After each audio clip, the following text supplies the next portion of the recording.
Kick to the gut. I like it. Yo, it's Monday afternoon, and you know what that means. It's Mr. Wait, why am I saying your name? I don't know why. Are we switching things up today? It's Mr. Young. And it's Foreign in the building, bro. We're not trading places, I hope. No, we're not. We're still doing what we do. How are you doing, bro? I saw somebody, I saw somebody on social media hang out with the cool kids at the, was it National Stadium or Indoor Stadium? Sports Hub, brother. Man. Sports Hub. The big open air one, lah. Yeah, the huge air stadium, bro. Nice. Caught some Billie Eilish. How was that, my friend? Bro, I'm the bad guy. Wait. I gotta say something first of all, bro. Sure. Billie Eilish, with those who didn't know, she's only 20 years old. Mm-hmm. So it's safe to say when I was I was right near the front, like one of the, Nice. I was right in the crowd, right in front, right? Safe to say, I was one of the oldest people there. How did you feel? Did you feel like, hey, what all this gina around me? These children. Bro, I don't know what these Gen Zs are eating, bro. But they are tall and they are huge and they are well fed, bro.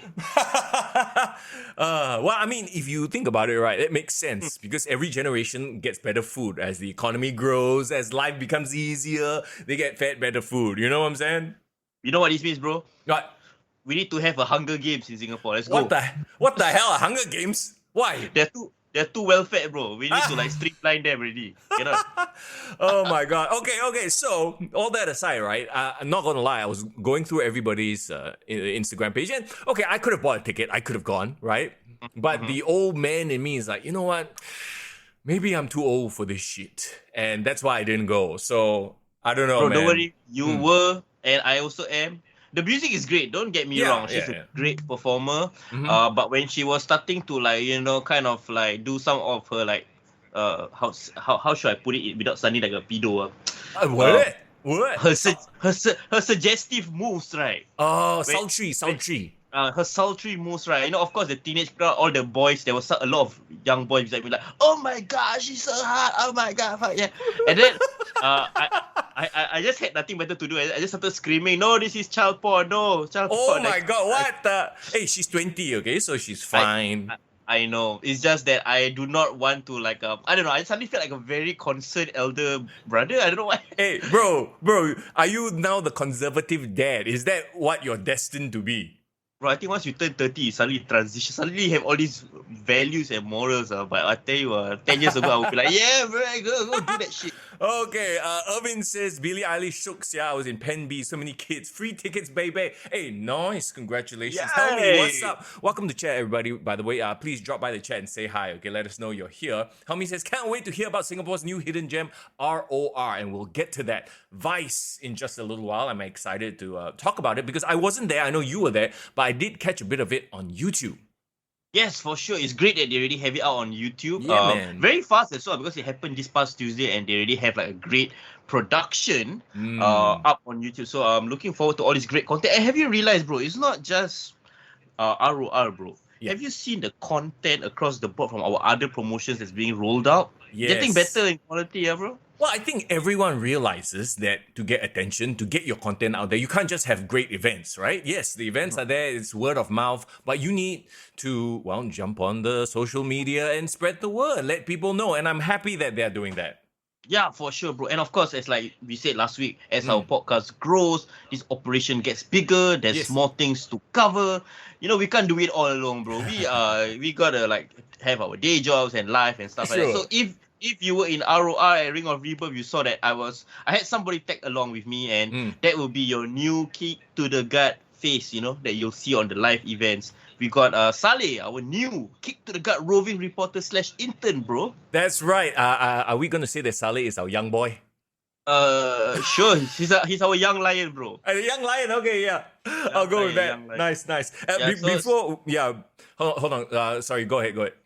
So I was saying, if the next time you see him, I told him, whatever you do, just wear the kick to the gut shirt and you'll be fine. Everyone will take good care of you because we shook hands, got to know everyone and introduce everyone. So I think he will be well embedded in the community going forward, brother. Very nice. I personally haven't even met the guy yet, so I can't wait to meet the guy. Before we jump into the pro wrestling proper, there's one more concert that's upcoming that I'm a bit I feel like I'm too old, but bro, bro, you gotta like take my side on this and tell me that I'm not too old to go to this concert. Chat, please let me know if I'm trying to relive my youth too much, okay? But I've been considering this one, bro. I don't even know if I can get my wife, because I guarantee a lot of kids one. Wait, what's this? Blackpink, bro. Blackpink coming to Singapore next year, bro. I'm like, Boomba, yeah. I will say that their latest single, Pink Venom, a bit of a letdown. But hey, this is not a freaking K-pop podcast. This is pro wrestling. Bro, it can be anything you want it to be, bro. We also got a K-pop cosplayer in wrestling as well. Cosplayer. Yeah, so it's all good, man. It's all good. Wait. Blackpink is coming next year, early next year, is it? Yes, I believe. I can't remember exactly what month already. I don't even know if tickets have gone on sale. But that one confirmed tickets will sell out, so I don't have to worry about, going or not going. Confirmed tickets sell out. But I'm like, should I even try? You're never too old to watch a couple of good-looking Korean women dance, man. Let's go. I will go with my wife, and then we'll just be standing in a sea of children. That's what's going to happen. Bro, I've done it. It's an experience you need to experience at least once in your lifetime. Sure. But okay, there's difference. There's a difference. Billie Eilish has this, like, she's an old soul, I feel. You listen to her music, she's an old soul. Blackpink is straight up pop until cannot pop. Like, You pop your collar like that when you see you. Pop your collar. Did you just use a Usher reference? Okay, sorry, 20 years too old already. That's our freaking generation lah. Usher and all that already. October Henry Rollins. What does that mean, Irvin? Henry Rollins? Oh, I thought you mean October Green Day, because Green Day is coming in October. Wake me up when September ends. Just nice. September ends. Green Day show up. Nice. Nightwish, highly recommended. Okay, yeah. Suddenly this become a music podcast. I love it.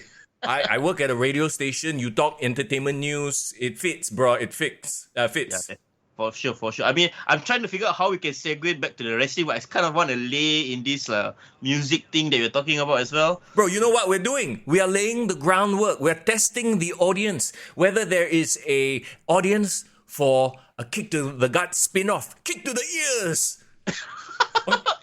Bro, if you kick to the ear, isn't that just a switchy music, bro?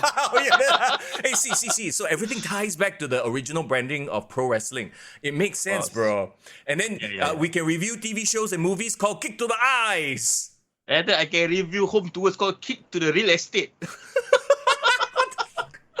And then we review porn, Kick to the Balls. Astaghfirullah. Okay. Oh, sorry guys, for this ROR review is coming up real soon. We're gonna get all the nice things out of the way first and foremost. Here's the thing. For all the garbage that not garbage, these are legitimate ideas, but all the things that we are talking about, it won't be the most degen thing. The most degen thing is yet to come, and oh my god, I can't wait to talk about it. It's right there in the photograph. You can see, Mox over there and a very iffy guy. When you, Mr. Young, when you texted me yesterday, like, okay, this is what we're going to be talking about today's podcast, and Mox versus Effy, then I'm like, oh my god, we're going to have to talk about this. I was hoping that we could actually avoid this topic. Why? See, why would we want to avoid it though? Like, I was also thinking, like, should I show the video of it? But then I'm like, what if YouTube takes us down for showing this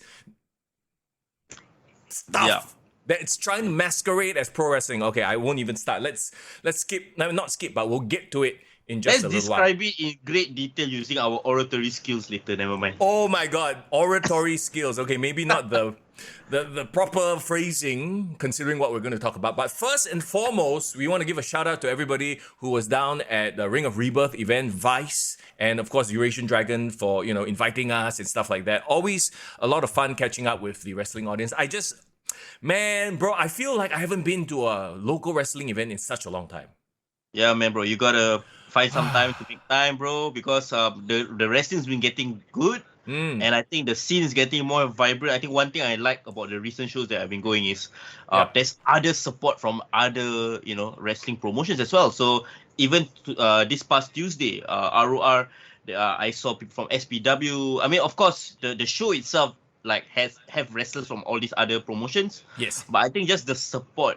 I think for a while, maybe a few years back, it was pretty exclusive. Yeah, but you can tell that right now everyone's like kind of like I think the pandemic really brought everyone together, and like now everyone just wants to support each other, which is great, lah. Yeah, I can't wait to see more. There's definitely more in store, and there's a bit of a teaser as well. We'll get to that in just a bit. But okay, Ring of Rebirth. Set the stage, my man. How was the experience like hitting it down and watching the live show? Okay, I can liken this show, right, to a very underground, very like, if you know that you know, like Hold very on. exclusive gig, bro. Hold on. Like Raw Underground? Yeah, maybe. I would say I would compare it to like a music hardcore gig, bro. Sure, Like, sure. you know, Okay. when I used to be a band boy growing up. Like, I used to play gigs, like all these jamming studios in these industrial buildings.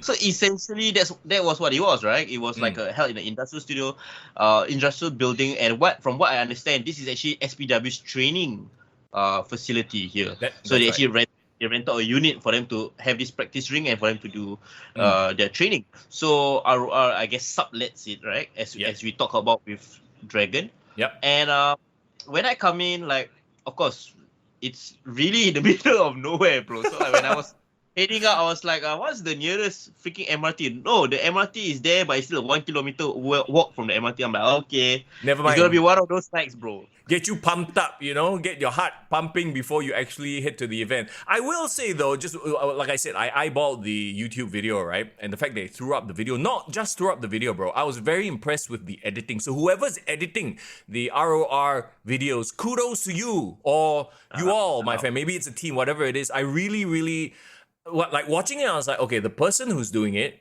knows and loves the product. Like that's what I feel. You know what I'm saying? Yeah. So whoever it is, please reveal yourself so we can tag you and give you your just plaudits, right? Yeah. Just dues and everything. Tova King, what's up? Div Royalty, it's good to see you. Welcome to the chat, by the way. We're talking about Ring of Rebirth. And okay, so, and they were even nice enough to include in case you missed the last event, sort of a recap, which I really appreciated because obviously I didn't go to the first one. I needed a primer. I needed to know what happened last time. So this like what you missed thing right at the start, it just makes sense. I love the vibe of the studio show. I will say this though, and I don't know how it was in the live element because obviously things were cut out, right? But I did feel like maybe like, you know, because they interview both teams before and then the winning team after, that kind of thing. Yeah, I felt that maybe we could have gotten into the action sooner, but that's just a small gripe, and I understand because at the end of the day, right, they're also training a lot of the students to get comfortable to mic. Not everyone is comfortable, and it kind of shows who's like very comfortable, like, you know, your Dragon and your what's the dude's name? Wham Bam Bellows. I thought he was the MVP of the night. He had me cracking up, like legit laughing the whole time with his tinfoil hat gimmick. His promo was amazing to watch live. Yeah, I'll get to that in a bit. But like you said, right, for one of my earliest observations, first impressions was like, okay, this really feels like a territory setting, right? Remember a couple of years ago we watched NWA Power, and I really enjoyed that. And you know, Dragon is a fan of like Memphis wrestling, Jerry Lawler. Yeah, so you can tell the format is inspired by that, right? So we had a great interviewer. I'm so sorry, I didn't remember his name, but this guy, very roly-poly fella, very smiling face. He looks like you know what, he would actually do well in social media, you know, if like SGAG hired him, or if like, what are you trying to say? He has a comedic face, likable face? I would say no, he has a very likable face. It's like you want to protect him, you know. Okay. So that makes him great fodder, right, for the heels or for all the wrestlers to bully him. You get what I mean? Correct. And then you get a bit of the heat on the heels, and then the babyface can come in to save the day, quote unquote. Yes. So that's one thing I noticed straight away. So I think the promo-centric nature of this promotion, I think, makes it stand out already. Before anything else, right? And secondly, I feel like we always talk about non-canon, right, bro? I feel like this show exists in its own pocket universe, bro. Yeah, you know, like what's that stupid thing that WWE did for a couple of episodes? Like Southern Wrestling or something. I remember. Yeah. I know what you mean. Yeah, not Mid-South and actual. Like, you know, John Cena and the bunch of them were there. But that one was more like a comedy sort of a deal. This one, Yes, there's a lot of elements of comedy, but also it feels like a FCW, like a place where people go to refine their character, but not have it be part of the canon. Yes, so like for me, like it works to a certain extent because like all these SPW or grapple match wrestlers that come by, it feels like they're passing by the territory, right? Yeah. So the one that are the constant, the regulars, of course, we have the old timer in Dragon, and then we have like the trainee. So those were the people that they will always have matches. Right. But the revolving cast of people that's passing through, like the Wham Bams, of the SPW wrestlers or the Grapple Man wrestlers, I think that changes it up and makes it interesting. And of course, they have their storylines as well. Yes. XB, what's up? XB says Southpaw Wrestling. Yes. Southpaw. Thank you for the live chat, bro. So Southpaw Wrestling. So yeah, I like it because immediately it's there's a focus on humor. There's a lot of relatability. Like, you know how when in SPW and Grapple Max, the chants are very localized, right? Yeah. I feel this one really leans into that, and I think if you're a fan or if you're a local fan, even if you're not a wrestling fan, but it's an everyday regular Singaporean, right? The jokes that they came out, like you get it straight away. Yeah. Haley, it's good to see you as well. Okay, let's first of all the aesthetic of it, and I don't know about the aesthetic on site. I'm talking about the graphics and everything, right? Do you realize there is a video game theme going on, like 2000s video game theme? Yes, I do. Like there's press start, obvious video game not, and then Vice is like the logo and the vibe was Vice City from GTA. GTA, yeah. You're right. So somebody is obviously very inspired by that generation of video games. Somebody is a video game fan. Somebody really likes their Ready Player One or their Tron or whatever it is. Tron, wow, you went way back on that one. Bro. Yeah, I'm a pop culture aficionado, brother. Okay. Let's jump into the match card. So the first match that started the card off, right? International Tag Team match. We had Arif, who's doing the whole grab gimmick, right? Yes. Okay, please lay the card down for all of us. Can. Arif and Wonder Boy from IPW versus Wham Bam Bellows and the Eurasian Dragon. It's interesting to see Eurasian Dragon. This is my first time seeing him play it up as a heel. Yes, because he was talking about it, like kind of previewing it, right? When he was doing his shows for the foreign workers. But yeah, so my first impression of like all of these people, like, of course, I've seen the MyPW wrestler JY Eagle for a while. Oh, shout out to him, bro. When I shook his hand, he was like, "Hey, I listen to the podcast a lot." So like we got a regular listener all the way from Malaysia, man. Yeah, appreciate it, my friend. Yeah, he looks good, bro. He is built, bro. I would say he's hench. Hench. Okay, hench maybe a bit too extreme lah. What is hench? Is that an actual term? Bro, yes, it is. You go Urban Dictionary, bro. I'm not cool. I'm too boomer already, bro. Bro, hench is the next level of Jack. Yeah, I Swole? guess. Swole. Buff? And then there's hench. Okay, hench. Hench is the new one. Final form, bro. Everybody, I've learned a new word today. I'm very happy. Yeah, but the reason why I pointed it out was because we've met him before, bro. A couple of years ago, he was wrestling in Grapple Max.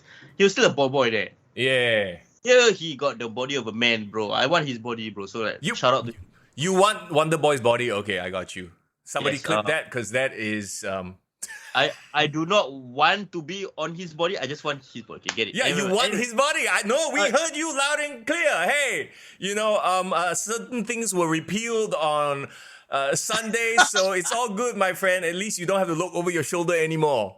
Just to clarify, Billie Eilish, I watch with my girlfriend, a female. Okay, just to clarify. Right. Okay. Hey, ain't nothing wrong with that. Just saying. All right. Okay.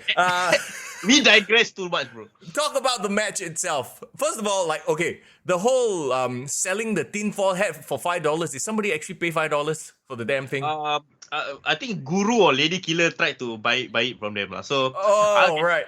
So I kind of like cozied up towards the Grapple Max people. Like I said hi to Prabhu. I was chilling with Val behind. I saw Lady Killer, blah blah blah. Bro, Guru is like the ultimate heckler. I love it. So right, you don't have to worry whether anything is cringe or not, because he's gonna be there calling it out. The moment it's cringe, he will fucking call it out. So it was they had a good audience to like test their material against. You know what I mean?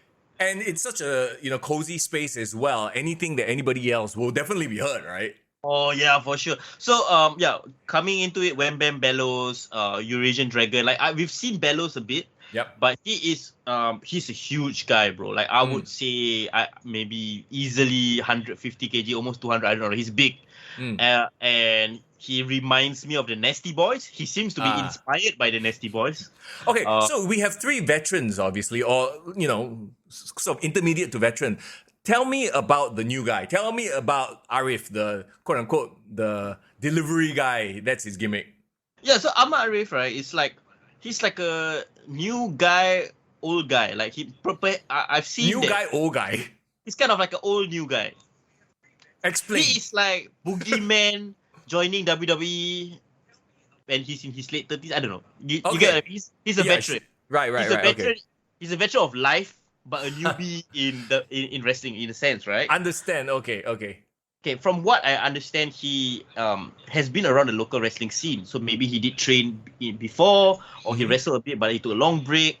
And I think he is very instrumental in forming this ROR together with Dragon, right? I see. So I guess he's the brains, a lot of the brains behind the operation. But I think he also using this platform as well to live out his dream and to do the wrestling as well.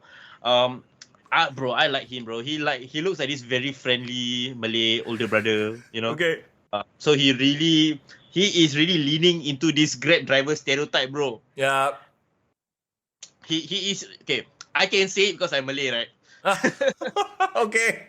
You know, like if I walk down a rental flat and I see like a family of 4 kids, right? Yeah. The father is probably this Ahmad Arif getting ready to go do his honest day's work as a Grab driver. So I respect, but like immediately relatable, bro. I'm like, I see this fella 10 times in my lifetime just chilling Bedok. Right, so, I got you. You know what I mean? Okay. So like maybe he's waiting for his orders for his Grab. So in the meantime, he go wrestle for a living, earn extra pay lah. Respect to him, right? Yeah. He just seems like a nice guy. So immediate baby face, bro. Immediately. Sure.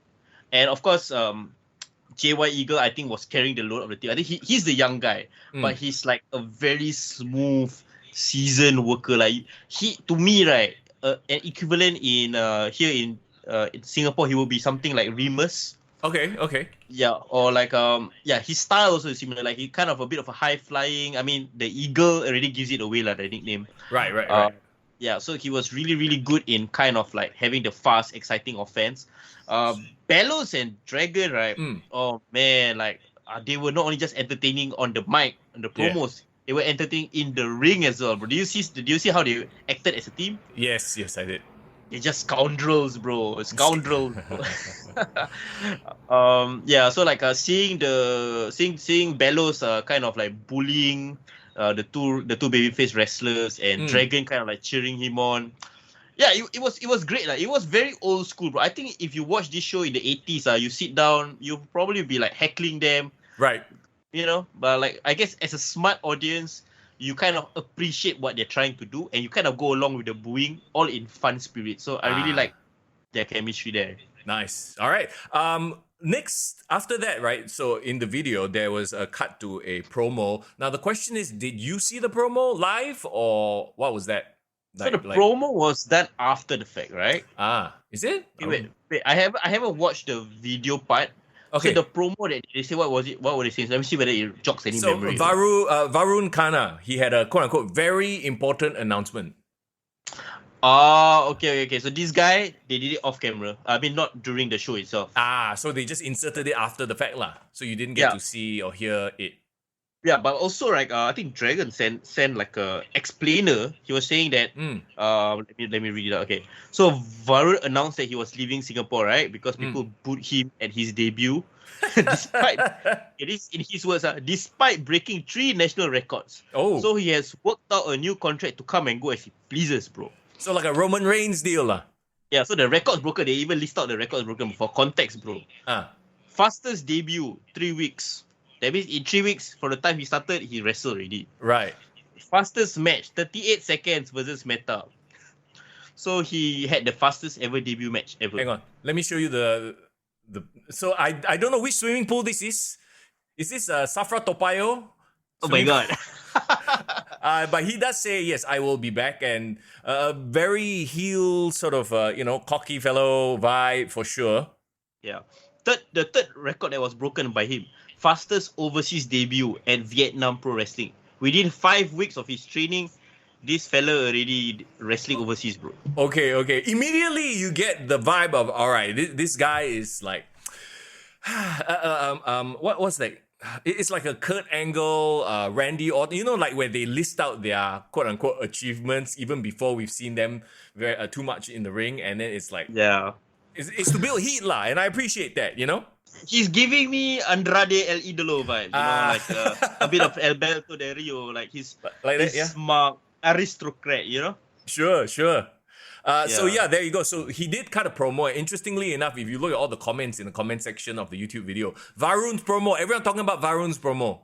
Yeah, they love them some Varun, man. Like, so I can't wait to see him live if I get the opportunity to do so. But like, I think it's great, right? Does it add a lot of context while the match was happening? You kind of like, no, this is in the background. Yeah, like the story. So I mean, once again, we go back to the whole editing of this video. Well done. Whoever did it knows what is that sound?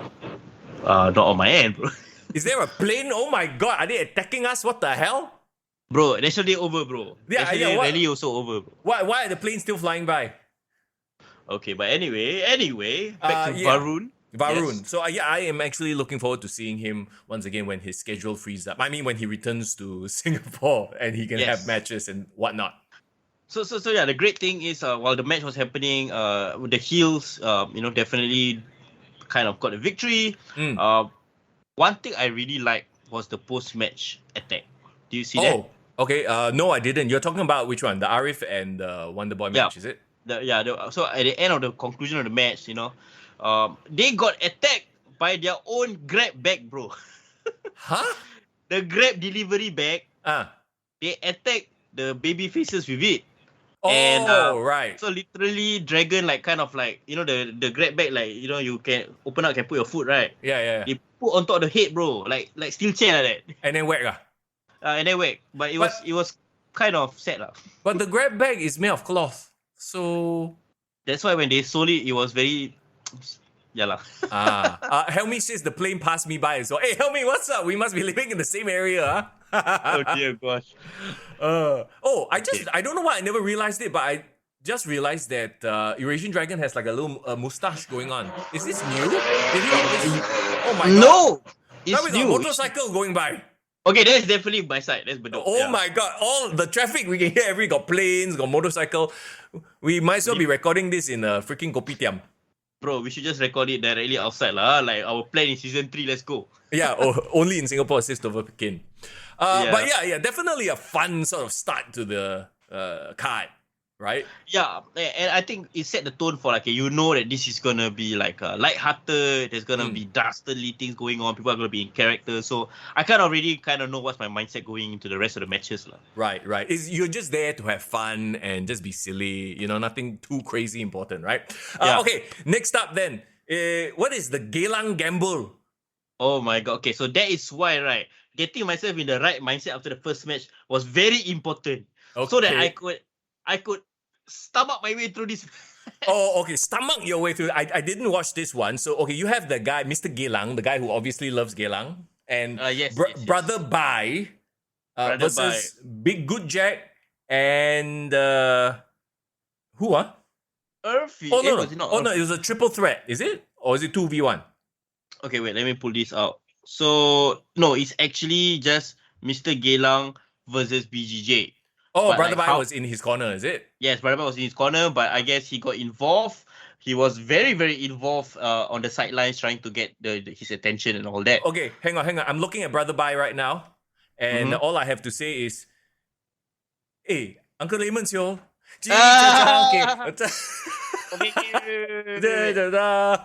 Before anything, the one with the flowery blue one, that is Mr. Geylang. Yes, I kind of assume that. Yes, so Brother Bai is of course the Bai, the matcha over there. Okay, bro, Mr. Geylang is how do I even begin to analyze this? Referee Ryan says it was a 2v1 handicap match. 2v1, okay, 2v1. Yeah. He's a caricature lah. He is, bro. Maybe I don't know whether it's me, but maybe Ring of Rebirth is trying to build their own curtail. Oh. That's all I can say.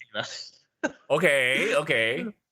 So this guy, he definitely has the character down pat, right? Sure. So he was like promising everyone that I can give you you can go Geylang, it's on me. If I win, I shall enjoy and like relieve myself in Geylang. He's the ambassador of the district lah, bro. I think Geylang should hire him to be like the ambassador for Singapore Night Festival, bro. I don't know about that, but okay. Yeah, so he wrestled in just his PE shorts, bro. Bro, I'm watching the video right now, and by the way, you guys can watch the video for yourself. It's on Ring of Rebirth's YouTube page, right? He is wearing just his pants. He's taking off his Crocs and socks. Bro, what is going on? Why is he... This is how he's wanting to take off his pants. What is this? Yeah, so he has this very weird obsession with trying to strip himself or trying to strip other people. Because he loves Geylang, what? Yes, and I guess he is no Matt Riddle. So when he does that, when he just wrestles in his barefoot and just in his PE shorts, he look like a very lost fella lah. He look like he homeless lah. Here's the thing. Like, you talk about being able to relate, right? If you go to Chinatown or you go to Geylang and you see some of these uncles sitting around with their shirt off, I mean, yeah, there you go. He is like the quintessential Bing. Yeah, Okay. exactly, bro. You know what would sell it? I'm not suggesting you go and get tattoos, my friend, but maybe some stick-on tattoos might sell the image a bit more. Bro, best one, neck tattoo, bro. Go get a Cody neck tattoo right there. Okay, I don't know about that, but like stick-on can, just space. And every week or every event got a different tattoo. Actually, that'd be quite funny. But anyway, yes, I get the gimmick though, and this goes back to what Eurasian Dragon talked about, right? The second you see them, they talk for a bit, you understand who they are. And it's important for a show like this because it's not like it's new, right? You need to establish these people. So I appreciate that. Yeah, and the best part is, right, knowing that he is really like that, right? I like this joke fella, right? Yeah. I mean, sorry to say lah, this is Danhausen, Orange Cassidy vibes, really, right? Yeah. That's what makes it so gratifying, right? When Big Good Jet is like chopping the shit out of him, bro. If you watch the match, right, like the first 2-3 minutes, it's just him getting his chest chopped until it's freaking red meat, bro. Okay. Proper chops, huh? Not AEW want to be strong style type of chops, huh? No, this one is the kind of chop. After you chop, you can already cut and you can serve dry, bro. Nice. It's really. The best part is, again, shout out to the Grapple Max boys. They were really enjoying and they will keep egging him on and like doing one more chop. Wait, so the heels won this one? So the heels. Oh my god, oh my god, he just hummed. I'm watching the video right now as you're speaking. Yes, he hummed the interviewer. Yes, dude. Oh my god. He is fixated in trying to get everyone to go on his Geylang dark side, bro. So he's what the older generation would call a sex maniac. A sex maniac. A chicopek, a boya. Yeah.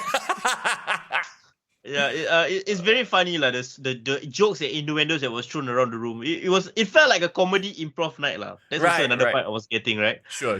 Yeah, so very much enjoy Big Good Jack trying to bring seriousness to this pro wrestling match. Chopping the shit out of him. So I really enjoyed that. But of course, this brother this Mr. Geylang, as kooky and goofy as they were, they got the job done, bro. They kind of still managed to surprise many people. Right. Yeah. Okay. So I mean, at the end of the day, if you had fun, that's the barometer, right? For anyone who wants to know about Mr. Geylang, I suggest you just see his match for yourself and make your own judgments because I cannot describe it any better than just seeing him wrestle. Yeah. And then if you want to, find the best lobang in Geylang, you can slide into his DM. No, I'm kidding. Please don't. Exactly, bro. Maybe he knows which lorong to go to for the best. Anyway, main event time. Yes, okay.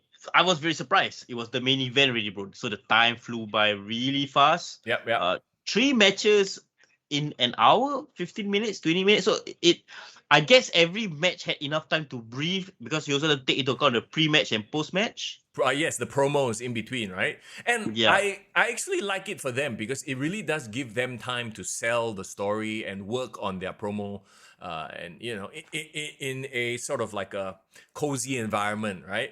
Yeah, the ROR video is how long was it on YouTube? Oh, it's 1 hour. So okay, I'm looking at it right now. 1 hour and 12 minutes. Like I said, right from the start, the Eurasian Dragon and Wham Bam Bellows had me laughing already.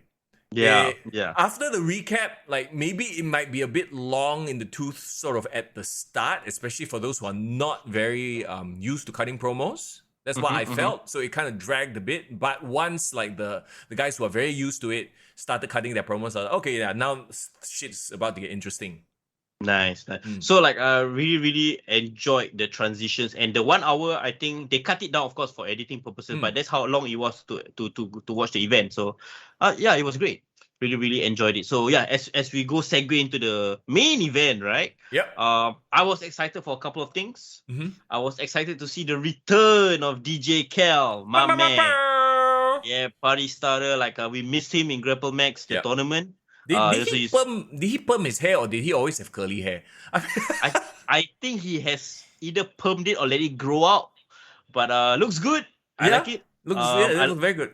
He has new ring gear as well, by the way. Liking the new gear. I think he's like going for this Mustafa Ali look, I guess. And another guy I was very interested to check out is Effy, right? Yes. Effy. Yeah. So Dragon was talking all about him and his journey into wrestling. Very excited to see how he would perform. Yes. So, they went up against Big T as well as Ho Ho Lun. So 2 veterans. Yes, so Big T, of course, SPW fame, mighty back in the day. He's not really Big T. I would call him medium T right now. Still big lah, still quite big lah. Still good, but like respect the hustle that he's been making to change up his body. But immediately kena booed by the audience, bro. People don't like Big T, bro. Poor guy. People know the character already. I guess. Yeah, they know the character.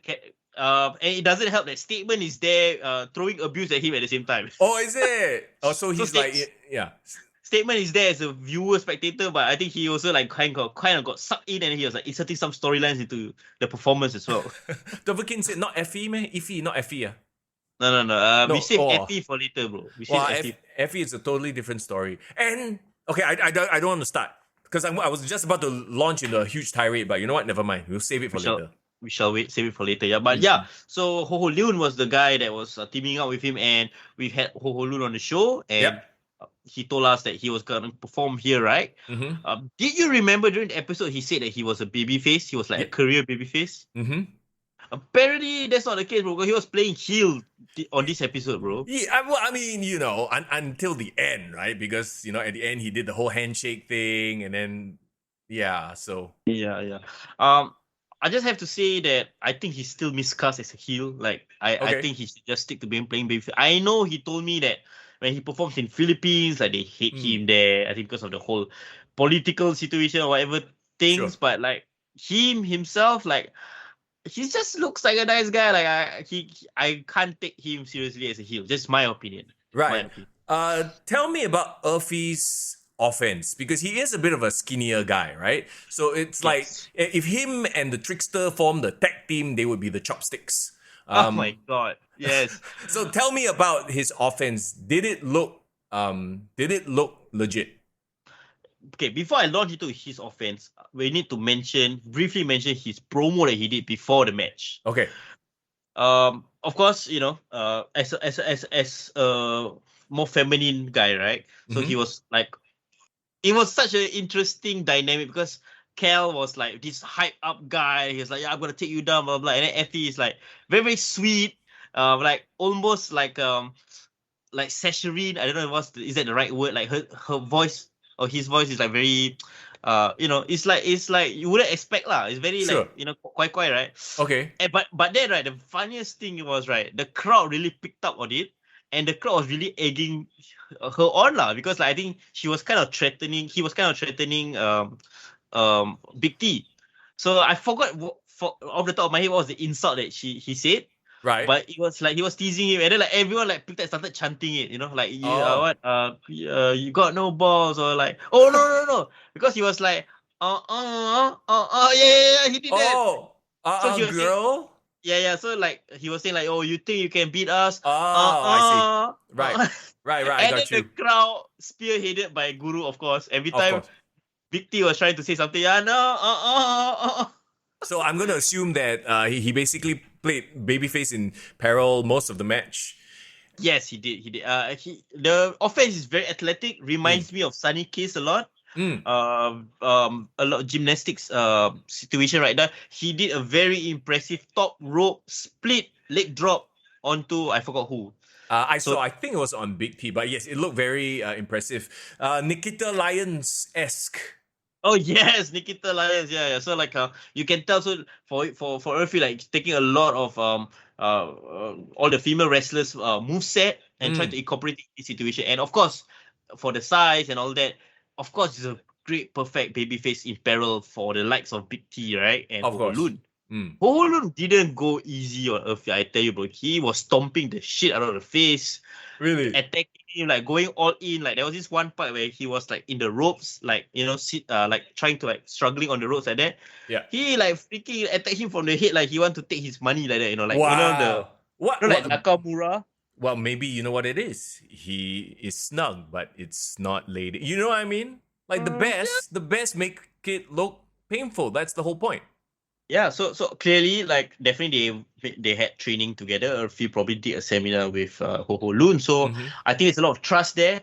But as an audience, if you didn't know what was going on, wow, you know, like this Ho Ho Lun was bullying the shit out of Effy, Right. man. As you see the end of the match here, Ho Ho Lun sort of like men fences, shake hands, all become friends. So he retained his baby faceness here, huh? Yeah. Oh, shout out to DJ Cal, because DJ Cal, of course, had an electrifying performance when it was his turn, right, to come into the ring. And over the weekend as well, he apparently progressed through the first round of the APEC Championship tournament, if you saw on social media as well, bro. Yes. One of these days, we have to go down for one of these shows, bro. Road trip. Let's go. I would love to. APEC, let us know if you ever want to kick to the guys to come over. Just let us know, bro. We'll check it out. So there you go. You have the main event there. And I'm looking at the notes, right? It says here, first time a representative from each Singapore promotion in the match. Okay, Ho Ho Lun, who has trained many of them. Yeah, we got DJ Cal, we got Effy, and we got Big T from all the different promotions. So you got Grapple Max, SPW, and Ring of Rebirth. Yeah, so it's Badass. pretty dope. I love it. I don't know whether it's the first supercard that they've had in a long time, but if ROR brings all these talents under one roof, and don't forget, our referee also is Sodiq from SPW as well, right? Hey, what a trip. I see him wearing bow tie all. Yeah. So I think he was enjoying the old school referee vibes. Yeah. So the fact that all this was happening all at the same time under one roof, I think, oh man, I can't wait for them to have bigger shows performing in front of actual public audiences. Exactly. I think they will love it. I think they will love this. So I don't want to give away what happens at the end. Everybody go and watch the video for yourself. You know, we want to give them the views because this is legit, guys, legit entertainment. You will be sports entertained. I watched the end part where there was a little bit of a, how do I put it? A cameo, right? Somebody you can expect for their next show, which apparently will be Halloween. I mean, think about it. Draw the lines, draw the connections for yourself. In fact, go and watch the video. That will be even better, right? But Halloween, which wrestler from Singapore? Halloween makes sense. And I got pretty hyped for this little promo that they threw up at the end. A little tease. That is a giveaway, really, bro. That is the one I want to know. So yeah. Well, there are a few horror related. Too much. Characters, you know, in the pro wrestling scene here in Singapore. But yes, go watch the video. I mean, kudos once again to whoever put this together, edited this, the motion graphics and everything. Very old school vibe. Oh, I wonder if I can find the motion graphics for you. I know you will appreciate it for sure. Yeah, maybe you can play like the first 10 seconds of the intro video for them to see. So it's like, you know, with the background and then they are moving in front of it. Girl. Yeah. I saw all the comments in the chat. Right. Yeah, love it, man. Girl. Okay, wait, hang on. I found it. There you go. So that's like the intro. You see the moving graphics? Oh, awesome. Love it. Love it. You see? Perfect. So, take notes. You know, I think the rest of the promotions, like if you want the views, like just have this production quality, and we'll be there, man. We'll definitely notice it. And ROR is coming. I think they got a lot to prove as well because they want to upset the established order here in Singapore. Right? Don't say they're coming. Mr. Gilang might be in the chat. All right. I know who's been in our Discord recently. Welcome, Effy. Effy just joined the Discord. Just invited in. Oh, Effy, what's up? Yeah, and hopefully, of course, always checks out our podcast, always checks out IG stories. I wish I had a chance to talk to him. Didn't have a chance to talk to him at that point in time, but big things for him in the future, man. He can be our Sonic Kiss. He can be our representative, bro. So like, much respect. More diversity, the better, right? Effy, you do you. Doesn't have to man. be a Sunny Kiss. Doesn't have to be an established person out there. Just do what you want to do. That's my advice. So okay, Ring of Rebirth. Once again, the video is on their YouTube page. Go Google it. Go check it out. Did I just say Google it? Go YouTube it. That doesn't even make sense. I'm very excited for them actually. Just watching this one. I go back and watch the first. Did they put the first event up as well? Okay. Believe they. Yeah. Final thoughts. I think very promising. First few shows. Yep. You can tell production quality is there. Effort is there. All they got to do right now is just get their characters like really fine-tuned so that they can be marketed randomly, right? You know what I mean? Yeah. Put out there for people. I mean, and the point of these private shows, quote unquote, is for them to build this. So this is not like I don't see this as a ready product. That's why I would never judge this as a ready product. You know what I mean? This is obviously a work in progress. People are working through. It's like I said, like an FCW, like a territory where you work out the kinks of your character, and then at some point, okay, the big show comes. When are they going to get there? Well, akan datang. Wait and see. Akan datang indeed. So it's going to be an exciting time for wrestling as well. Hopefully, Kick to the Gut can kind of cover all of it. We'll try our best. But, Hell yeah. Hell yeah. Let's go. In the meantime, okay, before we do anything, I don't know, but perhaps as we look at Ring of Rebirth and their premises right there, maybe at some point they want to move to a bigger place. Maybe they need to buy, maybe they need to sell, maybe they need to rent. Well, we have the right person for you. That's right. Nick Matt, the sponsor of the podcast. Nick Matt's got your back. Nick Matt's gonna buy and rent your stuff. And Nick Matt's gonna talk wrestling with you. That's all it's all about, bro. Let's go. Property lah. I don't know about if you want to buy and sell your like barang-barang lah. You're not Karang-Guni, bro. This is not Karang-Guni, bro. But, yeah. So buy, sell, rent property if you are in the market. And if you're not, well, at some point in your life, you will be. You're going to get married one day maybe. Or even if you don't, maybe you want to move out. Maybe you want to find a place for business, for residential, whatever the case may be. Take this man's deets down right now. Slide into his DMs if you have any questions about buying, renting, or selling, right? Take a screenshot of the QR code. Bam, it's right there. Or... in fact, this is probably the best thing. Just follow him on Instagram, 65 Roofs. So, like I said, next time in the future, when you know, hey, I need to go and rent a place, or I need to sell my place, or whatever it is, you know who to talk to, and you can go and talk to him about wrestling as well. Yeah, man. Oh, look at that. Kenny Omega just made his return this past week. Oh, can't wait to talk about that. Very topical, bro. Here he is with old Butch. Yes, Butch. Hopefully Pete Dunne again. I hope he the name. There he is with Butch and Pete Dunne. Two totally different people, obviously. Clearly, my brother.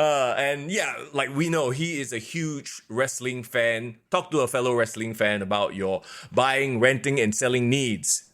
Yeah, he told me, like, if you guys are not ready to get any property to talk about property, is fine. All he asked for is a follow, a mention, or like a shout out to him. Like knowing that we came from us. So I think that he just wants to know that there is a market for wrestling fans who want to buy a property. You know what I mean? Absolutely. So right now, go follow him on Instagram and then tell him, slide into his DMs, your podcast boy sent you.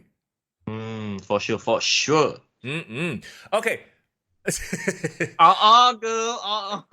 That's right. So let's get to the juicy stuff. And oh my God, is it juicy or what? I don't even know where to start. At this point, okay? I mean, 1 hour in, we need to take a break. We need to take a deep breath before we dive into this. Okay, you know what? Let's talk about the good stuff first. Let's talk about the WWE. How about that? Okay, let's go. Why not? Okay. It's the Triple H factor, isn't it? Having longer matches.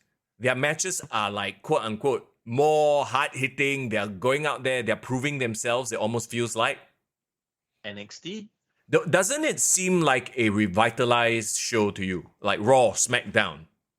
It seems obvious that the talent is much more motivated. The talent is trying to show out. Like, even if it's like they're taking a loss, right? I feel like they are more invested in what they're doing in the ring. Yeah. Yeah, it's as simple as that. I think it's just a new change of environment. People are just more invigorated, right? Yeah, and then all of a sudden, Shinsuke versus Gunther is an exciting match on SmackDown. Whereas a few weeks ago, it would have been just okay lah, it's happening lah. You know, they didn't really do much. Yeah, but if they highlighted the fact that it's Shinsuke Nakamura, New Japan Fame NXT champion against Gunther, who has like defeated everyone in NXT UK as this huge beast of a man. Yeah, of course I want to watch that. Do the commentators sound like they are also having more fun? Like they are less stressed without a voice screaming in their ear? One thing I didn't even realize, I don't know whether you watched this past SmackDown. They mentioned Jim Cornette on air, bro. Oh, right. Do you remember like the first opening? Hang on. The dog needs to go out. Go ahead. Okay, go doggy. Yes, for the rest of you guys, what's up? It's a Mr. Young and Foreign show. Let's go. Okay, you just wait for 5 seconds. I can't even do a rap, bro. You were gonna rap? Okay. Yeah, I'm just gonna yo. Listen. Hit row over here. Oh, sorry, the acclaimed over here. Yeah. So, Tovakin says Nakamura, Gunther blew me away. Kevin Owens. Who did he fight already? Oh shit! How did I forget? Kevin Owens and Ezekiel, or that was 1 week ago? No. This past week. Oh, I don't believe I forgot. But was it Drew? Like they had a hard-hitting affair. Yes, Kevin Owens. That was on Raw, right? Kevin Owens interrupted Drew's promo, and they had like that very great line that Drew said: "We are wrestlers, and our job is to freaking wrestle." Yeah. Hey, Doc, what's up? Doc says they mentioned El Generico, which is Sami Zayn's older character. And how big was the pop for Sami Zayn in Montreal? Oh my god, bro! One of my favorite episodes this year, bro. Do you watch the entire SmackDown this past? Yes, I did. This past week? Okay, so there was this story coming up that the Usos couldn't make it into Canada because of their previous DUI issues. Yeah, I don't know whether that is them trying to lean on real life storyline and kind of make it a storyline. Yeah. Or that legitimately happened again. Yeah, because, okay, the point, no, and I think that is a legitimate thing where Canada, based on your DUI and arrest records, they may or may not allow you in. So it actually made things better for Roman Reigns because it put him at a quote-unquote like a vulnerable position, right? He's all by himself. And, well, if anything, it gave Sami Zayn the chance to shine because there he is taking the shots for the big dog. Like, it's like, I almost feel like I want to cheer for Sami Zayn now because, you know, he's low-key been doing like some of the most hilarious stuff. Just this lackey that at some point you're like, okay lah, give a chance lah. He like quite cool. He's quite not bad, what, you know? Yeah, yo, bro, do you feel, okay, tell me if I'm wrong. Don't you feel that there is some comparisons between like Sami and Roman with like Kurt Angle and Stone Cold from 20 years ago, bro? Kurt Angle, yes, a little bit, but obviously there were different levels lah. I mean, Kurt is obviously on another level, but I know what you're saying. It's okay. Oh, I hate saying this, but it's almost like Rock and Hurricane. Oh wow, that's an even funnier comparison. Yeah. But why I say it was like Kurt Angle was because like Sami can go in the ring, but he's really leading into this goofy side of his character, and it's just works so well, bounces off so well against like a straight man like Roman Reigns. Yeah. I hope they go places with it. I hope it leads to, at some point, some sort of a title contention for Sami Zayn. Imagine if Reigns has the two main titles and then the Usos have the tag titles and Sami Zayn freaking picks up. Even give him the 24/7 title. It makes the 24/7 title suddenly mean something. Like, I don't know if you noticed the 24/7 title kind of disappeared for a while. Maybe they're trying to figure out what to do with it to make it give it to Sami Zayn, and then he has a thing with him that he can parade. Like, see, I'm also a champion. We have all the championships. Like, this gives him an extra, and it's not like a proper, it's not like the IC title or the US title, which, they still need to headline their shows when Roman is not around. So, hey, Sami Zayn for 24/7 champion. Let's go. I love it, man. Like, it's obvious. Like, even when he was part of the 5-man match, right, to determine the number one contenders for the IC title, I really felt that the crowd was rooting for him, right? They wanted him to perform. They wanted him to do well. I mean, the fact that it was his hometown crowd probably helped as well. Hey, man, Canadians love their hometown wrestlers. Okay. Yeah, they really wanted. But you know what? I'm not even mad that Sheamus won. Yeah, no. See, here's the thing. It's the Triple H effect. Everything about it seems fresh. Now you got Triple H versus, Triple H versus lah. You got Shamus. Bro, Hey, Sheamus versus who, bro? Oh, Gunther. You know they're gonna beat the shit out of each other. And you know what it is, right? Sheamus versus Gunther for the IC title in the UK, in Yep. Wales. Yep. Two Bro. European like wrestlers that's well respected. I think it's gonna be a banger of a match, bro. Mm-hmm. Wait, one more thing. Did you hear the news that they're gonna scrap NXT UK soon? Yes, but they are going to expand it to NXT Europe, which makes more sense anyway. All the European guys were coming in to NXT UK to begin with. Yeah, I think that is actually kind of exciting, bro. The fact that they want to make it an entire continent promotion. To me, it makes more sense, lah. Make them have a global presence, and then maybe one day, bro, cross our fingers, NXT Asia. Ooh, we shall see. You know what? Base NXT Asia in Singapore. Woo! Why not, right? Yeah, we got the infrastructure. Why not? Yeah, and then wrestlers can try to pass through here and everything. Well, we'll have to wait and see for that. In the meantime, though, okay, so that's the WWE stuff. Really, not too much to talk about because everything sort of is starting to build up. We have a little glimpse of Dexter Lumis again. The title scene. You have Karrion Kross sort of lurking in the background. Roman Reigns seems vulnerable. You gave Drew McIntyre a bit of a shine. He looked strong going in. There are rumors that they want to split the titles again because the network is like, hey, USA is like, hey, we have no main champion. Yeah, and the best part is Drew McIntyre is not coming with the sword anymore, bro. It's just him being badass. Yep. Cutting promos where he sounds natural and unscripted. Speaking of which, bro, are you liking Ronda Rousey better now? Yeah, see, here's the thing, right? So I don't know why she agreed to be Smiley Ronda in the first place, but now she's just being herself. She didn't. I can't remember if it was on the show or was it like fan footage. But she took a fan's camera to like pretend like she's gonna take a photo with the fan, and then just took selfies of herself. Like damn. CB lah, so I'm like, wow, she's really leaning into this. Apparently, she reposted like the footage of her doing the whole segment where she was emptying the money and like being a badass is expensive, but I can afford it. And you know who was the one that commented on her Instagram? Who? You won't believe it, bro. Conor McGregor. Oh, what did he say? He said G. That's the letter G. Gangsta. Yeah. G, yeah. Look, this is Ronda in her element. Like, I don't know if this is her just being herself, but it fits, it suits her. And, Triple H obviously is righting a wrong lah. Like, they know that they completely messed up by making her, smiley, babyface, handshaking bullshit nonsense. And here's the thing, she's gonna get cheers for being a heel. Yeah. But my question is, bro, where does this leave Morgan as a champion? Look, you know what? I would bite the bullet if I were Trips, and I would give it to Shayna. Just have her get annihilated by Shayna, and then you have Shayna versus Ronda. Ooh, bro, that is a potential women's main event that can headline.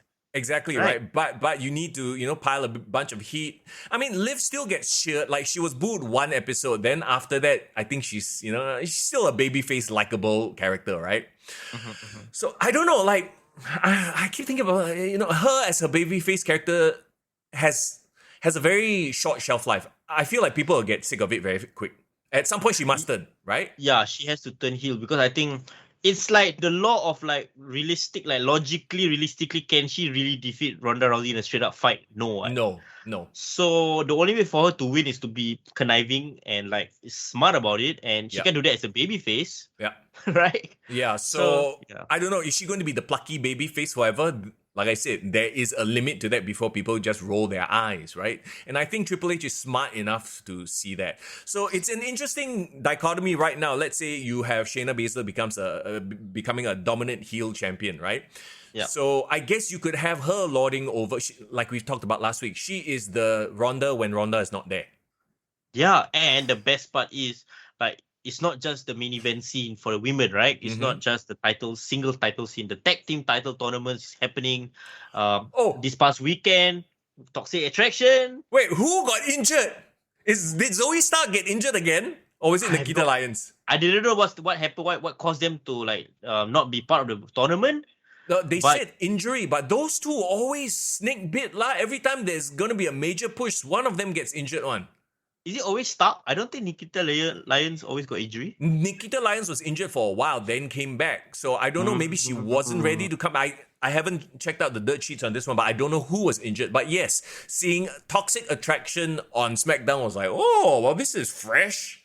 Wait, first of all, honestly, why didn't they just put Toxic into the tournament over Nikita Lyons and Zoe Stark? An actual tag team, bro. Why not? Maybe they wanted, to try something else. Give Nikita... maybe they wanted to test Nikita Lyons and Zoe Stark, to be honest. Irvin says Lyons not vaccinated cannot go into Canada. Is it? Is that legit? Is that the reason? Oh, bro. Okay, when you tell me these kind of things, must put the source, bro. We want to verify. We don't want to spread fake news. Are you sure? Exactly, right? Tovakin says Asuka versus Io Sky. Is it because they both Japanese, so must fight? Don't be racist, bro. Cannot, bro. No. You hear MVP say, he tweeted something damn funny. He said, it's okay to not have all the black wrestlers come together to form a black faction. It's fine. Yeah, exactly, right? Diversity is good. It's a good thing. Okay, so but whatever it is, though, I don't think they'll make it past the semis. Yeah, I mean, Toxic Attraction, I think I want them to have a good performance. Yeah. They look like naturals over there, right? Do you see them? Yeah, they look like... I'm surprised they didn't show shots of Mandy Rose, though. Like, they only showed JC Jane and Gigi Dolan. Maybe they're saving them. Maybe they're saving them. I want one more thing on SmackDown. I wanted to hear your thoughts of, bro. Maximum male models being interrupted by Hit Row. Obviously, they're starting a program. I mean, I like it. I've low-key enjoyed Maximum male models and their stuff. I feel like there's some sort of fallout somewhere. Maxine is going to turn, or maybe she's working Hit Row, stuff like that. Yeah. They're growing on me. Yeah. I think the fact that they're leaning into this ridiculousness of it is great. I don't know, man. Like Hit Row came out, Hit Row kind of scared them away, and then they started performing. Okay. Did it not feel that the rap went a bit long? After a while, I was like bored. Yeah. The thing is, I was like, yeah, it was great, but then why are you performing your entire song? I don't even know anything about this song. Yeah. And they didn't really sound that good. No. See, the thing is, that time when they did the Cypher on NXT, they hyped it up for a long time. Yeah. Until, oh my God, dropping their first single, blah, blah, blah, they hyped it up. Here, they sort of just rapped after, and then you thought, okay, it's just a few verses. And then it went on. And then it went on. And then it went on. I was like, a bit much. You know why it was awkward? Why? Every single member had their own verse. Oh, so everyone needed a time to shine, which was too much. Yeah, it was too long because you just cut to the chase. And the one thing I remember I like about the Cypher was, right, it was Swerve's verse. Swerve's part was the best. I don't think the other three is as good as Swerve. Yep. So I do not know. I mean, I love Hit Row, the whole concept of them, but this impression I don't think was a good one. I don't know. Well, who asked Swerve to go and sign such a contract so fast? Yeah. And now he's stuck in the shit show. Somebody mentioned in chat, by the way, just now, and I agree wholeheartedly, right? Now that SmackDown and Raw, I mean, more like SmackDown lah, but now that the WWE has stepped up, right? It really highlights how bad Dynamite and Rampage were. Dynamite Rampage was good because the other show was shit, not because they were good. Yeah, but now that the other show is better, now you start to see, don't get me wrong, and we'll get to the AEW stuff in a bit. There are bright spots as usual, but the bad is still bad. Yeah, the bad is bad. And meanwhile, on the WWE side, everything seems to have a new energy. Will it last though? That's the question, right? Of course, now it's fresh. Every time there's a fresh injection of leadership, of talent, things will get fresh. But can it last? We'll have to wait and see lah. Okay, one thing I know, about the wrestling world, right? I think just by doing this podcast, how many times, bro, have we seesawed between saying WWE sucks, AEW is good, AEW sucks, WWE is good? We've I think gone back and forth multiple times, right? Yeah. I think this is just the case of Triple H right now is bringing this honeymoon period to WWE, and for Tony Khan and AEW, the honeymoon period is kind of over. Not only is it over, a lot of the problems that, like, you know, that the honeymoon glossed over are starting to show. And like I said, we will get into the stuff. I just very quickly want to mention the women's tag team division. All of a sudden, the women's tag team titles mean something, right? So on the Raw side, you have Control. Did they officially call themselves Control, by the way? No, not yet. I don't see any official. I don't know if they've been talking about it, but I haven't seen any official. So, okay, Io Sky and Dakota Kai versus Alexa Bliss and Asuka. Very interesting that is sort of the semi-final and not the finals, huh? I'm thinking Asuka and Alexa Bliss, you know, they are both great fan favorites, but I don't see them being a team. Like, they haven't explained why are they a team. Sure. We had nobody else, so we put them together lah. That's why lah. This is an NXT thing. You know, every time they do one of these dusty tag team classics, right? Mm-hmm. Yeah, it's like, huh? These two are like Riddle and who are the time? Pete Dunne. Yeah, but then they became cool. They became a thing. Yeah. So it's almost as if they are like, okay, we'll put you two together, see if you become a thing or not. Yeah, but I don't mind using that technique, but I feel like they haven't done any interactions together.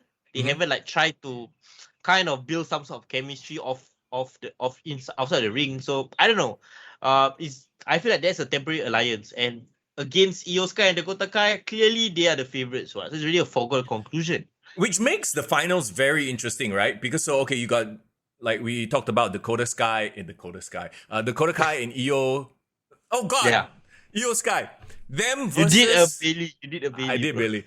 Them versus either Toxic Attraction, which doesn't make sense because it's heel versus heel, or Aaliyah and Raquel Rodriguez. Look, Raquel I get, but Aaliyah is not ready. Aaliyah, like, why is she there? But maybe that's the whole point. Do you think so? Yeah. Like, they gotta have this underdog, like, you unlikely person to enter the finals, but they have this big bodyguard protector in Raquel. That's my logic of why I think they're pushing Aaliyah. And Aaliyah has her fans, bro. What? Okay. No, I'm serious. I ain't kidding. Sure. I look at Instagram, I look at Twitter, bro. Bro, Danhausen. Well, I mean, sure, fine. Danhausen has fans, you know. Come on. Effy has fans. Everybody has fans, right? Okay. My argument, my counter argument is that Aaliyah is the new thirst trapper, bro, in WWE. Irvin says she's there to take the pin. Makes perfect sense to me. Yeah, perfect. But yeah, I think they just want to highlight this girl that, you know, has a lot of fans. So okay. She's there. She has a record. Quickest win. Bullshit. Let me just very quickly go through chat. WWE just filed for damage control. Okay, so is that what they're going to be called? Damage control? Doc says it's not fair to compare AEW and WWE. They have different production budgets, different age in company, different intended vibe. Yes, one's outlaw mud show with a very rich boss, and the other one's an actual corporation with, you know, shareholders and a legitimate company. We can try not to compare them, but I would say that everyone else is comparing them regardless of the conditions. So, like, why fight the tide? You know what I mean? Yeah, true that. Okay, so WWE, you know, everyone's looking good. The Triple H glow is there. Let's talk about the stink now. Oh my God. On the pro wrestling scene that is AEW. Well, Jon Moxley, and thus, you know, by association, AEW. What's scary, bro? The fact that these two companies are going to have back-to-back shows next week, and we're going to be previewing both shows, but the fact that they are literally neck in neck in terms of, like, people can literally watch one WWE event one day, one AEW event one day. They're going to make comparisons, bro. Oh, for sure. And, you know, a pun intended, but you know AEW is going to throw everything at the wall, right? Like, they are going to do... See, here's the thing. By throw everything against the wall, I don't mean do it in a smart way. I mean, the Young Bucks are going to jump off scaffoldings. They're going to do their 100 miles per hour match. We all know that, right? Let's say AEW is the one that keeps comparing themselves with the WWE. WWE don't care. Well, that's the tradition or the long-standing thing, right? Like, you never acknowledge your competition, especially if they're smaller than you. Yes, correct. So the fact that WWE doesn't do it, I think is par for the cause. Yep. The fact that AEW does it so many times just reinforces the fact that they're number 2. Well, it's the Tony thing. And remember last week we drew so many comparisons to WCW. Even in WCW's worst time, did they not have a world champion that was such an embarrassment to the sport of pro wrestling? So I guess we're going to jump into it. And I don't know if you guys have seen, you must have at least seen the clips because we are all wrestling fans here, right? Like, Yeah. we're talking about the match between, okay, Jon Moxley, he's the interim AEW champion, but he's also the GCW champion. Whatever that fucking means, right? Game changer wrestling. Bro. Yeah, I know, whatever, garbage can wrestling or whatever the hell lah. Okay. Look, there is a place in time for indie wrestling, joke wrestling, comedic wrestling, right? When you are just sort of watching it with a bunch of friends, you're drunk, having a little bit of fun, whatever, right? Doc says Goldberg. Why? That doesn't even make any sense. Goldberg, as trash as he was as a wrestler, still represented the company with, I don't know if you would use the term dignity, but he's still a figurehead, right? He's somebody you can put the title on and make the company look good. Here in Jon Moxley, what you have is this guy who is going out and just basically living out his worst tendencies ever. Doing a garbage match. I don't care if you think nobody's watching. This is the age of social media. People will know. Even back in the day, people would have written articles about it. People will know, right? So you get into a match versus this guy and you have one of your finishers on him and he's fucking jacking off. He literally is just wearing swim trunks, this Effy guy. And as he has him in the rear naked choke, he sticks his hand into his trunks and starts, playing pocket pool. Great. All right. I guess that's cute. Yeah, that's cute and everything for an indie show if you weren't the AEW champ. You know what I mean? Okay. I didn't watch the match until the end. I only stopped at them having a kissing contest. Yeah. That was the thing that I was like, okay, this is too much already. But I didn't know that they went further. My main question, bro, did his dick get hard or not? I don't care. I don't care whether it got hard or not. That's not the point. See, I feel like there is room for wrestling or content like that, but not when you're the AEW champ. And this is on Tony Khan more than it is on anybody else for putting the world champion, the figurehead of your company, on a guy that's gonna go out and do whatever shit. How stupid are you? Then you go and think about this from a business logical sense, right? And this obviously will get out, social media, and this will get in front of these executives on the board, at Warner and Discovery, right? And they're like, this is your champion. Why are we promoting this garbage? As it is, their contract is coming up already. Okay, so I'm wondering, right?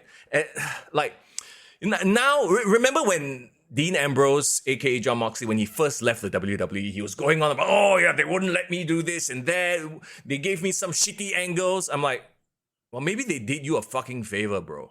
Maybe they were protecting you from yourself, And then even the kissing thing, like, okay, fine, like, as a distraction, sure, whatever, right? It doesn't take away from the fact that the match was shit to begin with. Yeah. Like, did you see the punches that the Effy was throwing? And then Moxley no-selling them? And it just looked like a joke. This is the sort of stuff people will point to and say, you like this crap? You like this pro wrestling? This is what this is. And it's embarrassment. It's embarrassment to the sport that we love. And he's an AEW champion. Once again, if he was an AEW champion, if he was just some guy who's not even in AEW, whatever, then sure, fine. Okay, it's a joke thing. Like, people will do stupid shit one lah. You can't stop people from doing that. But you are the AEW champion. And this is on Tony Khan for not sort of putting his foot down and saying, hey, I'm paying you a full-time salary. Why do you need to go around and do this shit? When Moxley came to AEW, do you remember when he first left WWE, his contract expired, and then he put out this super cool video that he was breaking out of prison? Do you remember that? Yep. That Moxley was the one that I wanted. Like, he presented himself seriously. Yep. Even when he debuted at Double or Nothing the first time when he attacked Kenny Omega, I felt the danger. I felt like, okay, this is gonna be like a more badass side of Moxley. I think he managed to keep to that standard until he became the pandemic champion, I think. The pandemic champion. Yeah, Look. even like the first time when he had that death match with Omega, I could kind of forgive him. Yeah. But yeah, like I think you're absolutely right. His worst tendencies is taking over him, bro. Yeah, so it's a snowball effect, right? It's like, okay, first he joins AEW, he doesn't know where he stands, so he's not going all out with his crazy ass ideas. And then he realizes, oh, okay, Tony Khan is just greenlighting everything. Now I'm just gonna push it as far as I can push it. I bleed every single match. Fucking, like no reason also ear bleed, eye bleed, forehead bleed, whatever the case may be, right? And then, Doc says, shouldn't the issue be with Effy and not Mox? No, Mox is the veteran. You are the champion. You should dictate how your image is and not be involved in shit like that. I have no problem if Mox, as the AEW champion, went in there and mollywopped, or just beat, or had a back and forth match, sure, but had a good, proper wrestling match that looks professional, right? Not a garbage match where people are kissing each other and then you're putting him. And the craziest part is when people were criticizing Effy about it on social media, he was like, you'd be surprised at who came up with these spots. Implying that Moxley was the one who came up with these spots. Well, if he is, and whatever, I don't care who came up with the spots, as a veteran, as somebody who is a representative of a company, you should know better. And if this is the type of stuff you want to continue doing, then maybe you should drop the title, pass it off to somebody else, and, not make your company look like that in front of people.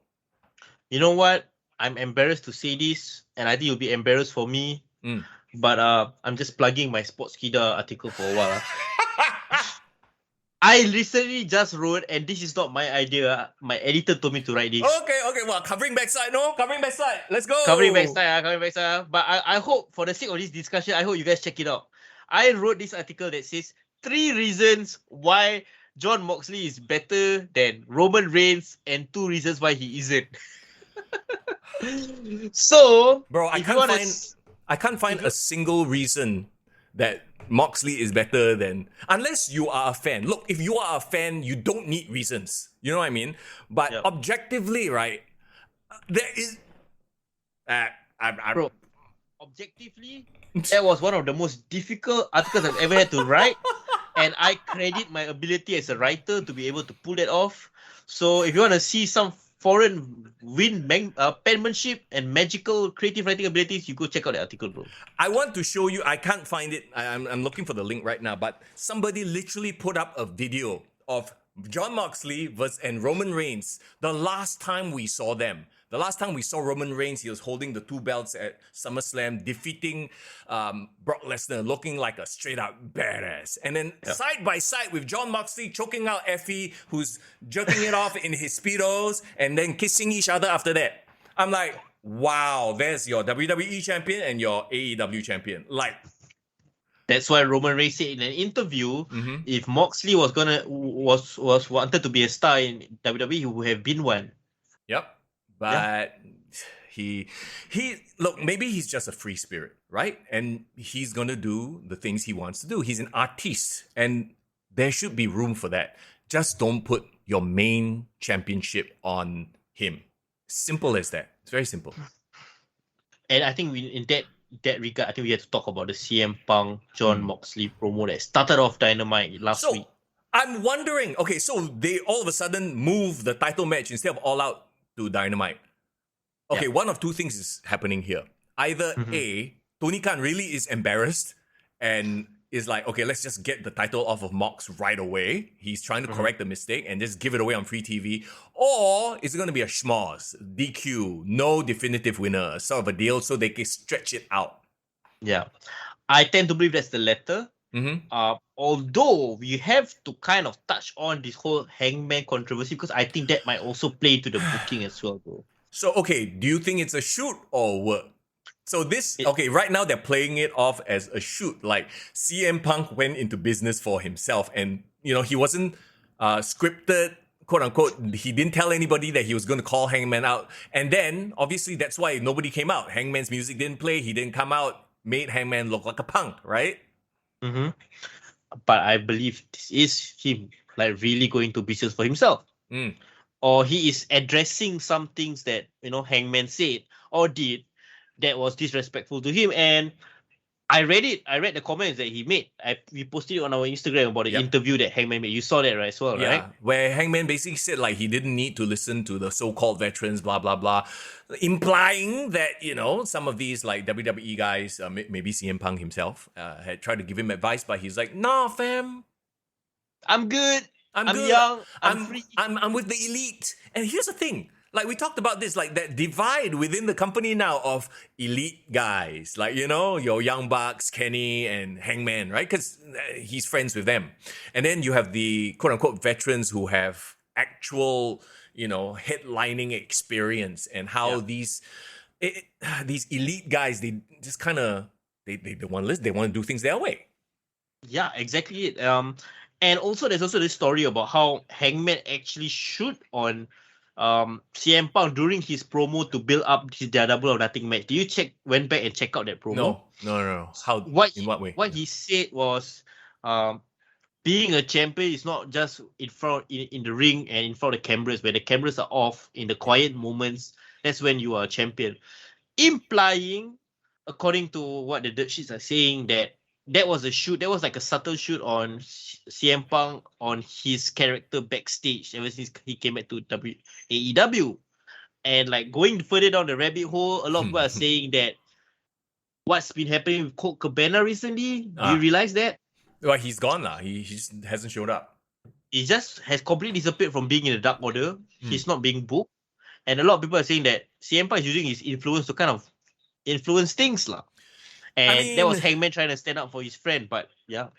Yeah, I look at CM Punk, right? And he reminds me of one of those guys. And I feel like in every office, in every part of life, there is going to be some fella like that who is obviously good at what they do. Don't get me wrong, he's very good. But he's also very particular and will use his spot to get rid of people who he doesn't think that, suits his purposes. I'm sorry, but, back in the day, Triple H was kind of that guy, if you think about it. Yeah, but again, those guys are the ones that will rise to the top. Yeah. Those guys are going to be the one that sets the tone for the company. Like Stone Cold didn't want to play ball, right? As much as we love and respect Stone Cold, there was a point where he was like, nah, fam, I don't want to lose to Brock Lesnar on free TV. But ask you this question, bro. Do you see a bit of yourself in CM Punk also? A bit of myself? Yes. In what way? Okay, Obviously, I'm not an athlete. No, I see a bit of myself in CM Punk in the sense that I think both me and him, we do not like bureaucracy. We don't like to everything politically correct. Sure. I'm not afraid to kind of speak my mind.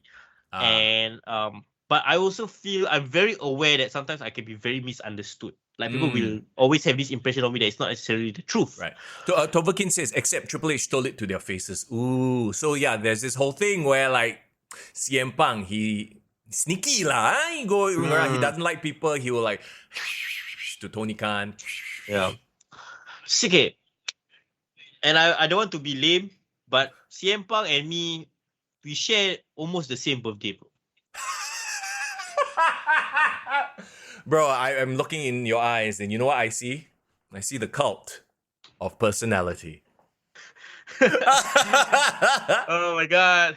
We are one. Okay, but I'm not gonna be a fucking horoscope guy or fucking Scorpio guy, whatever shit.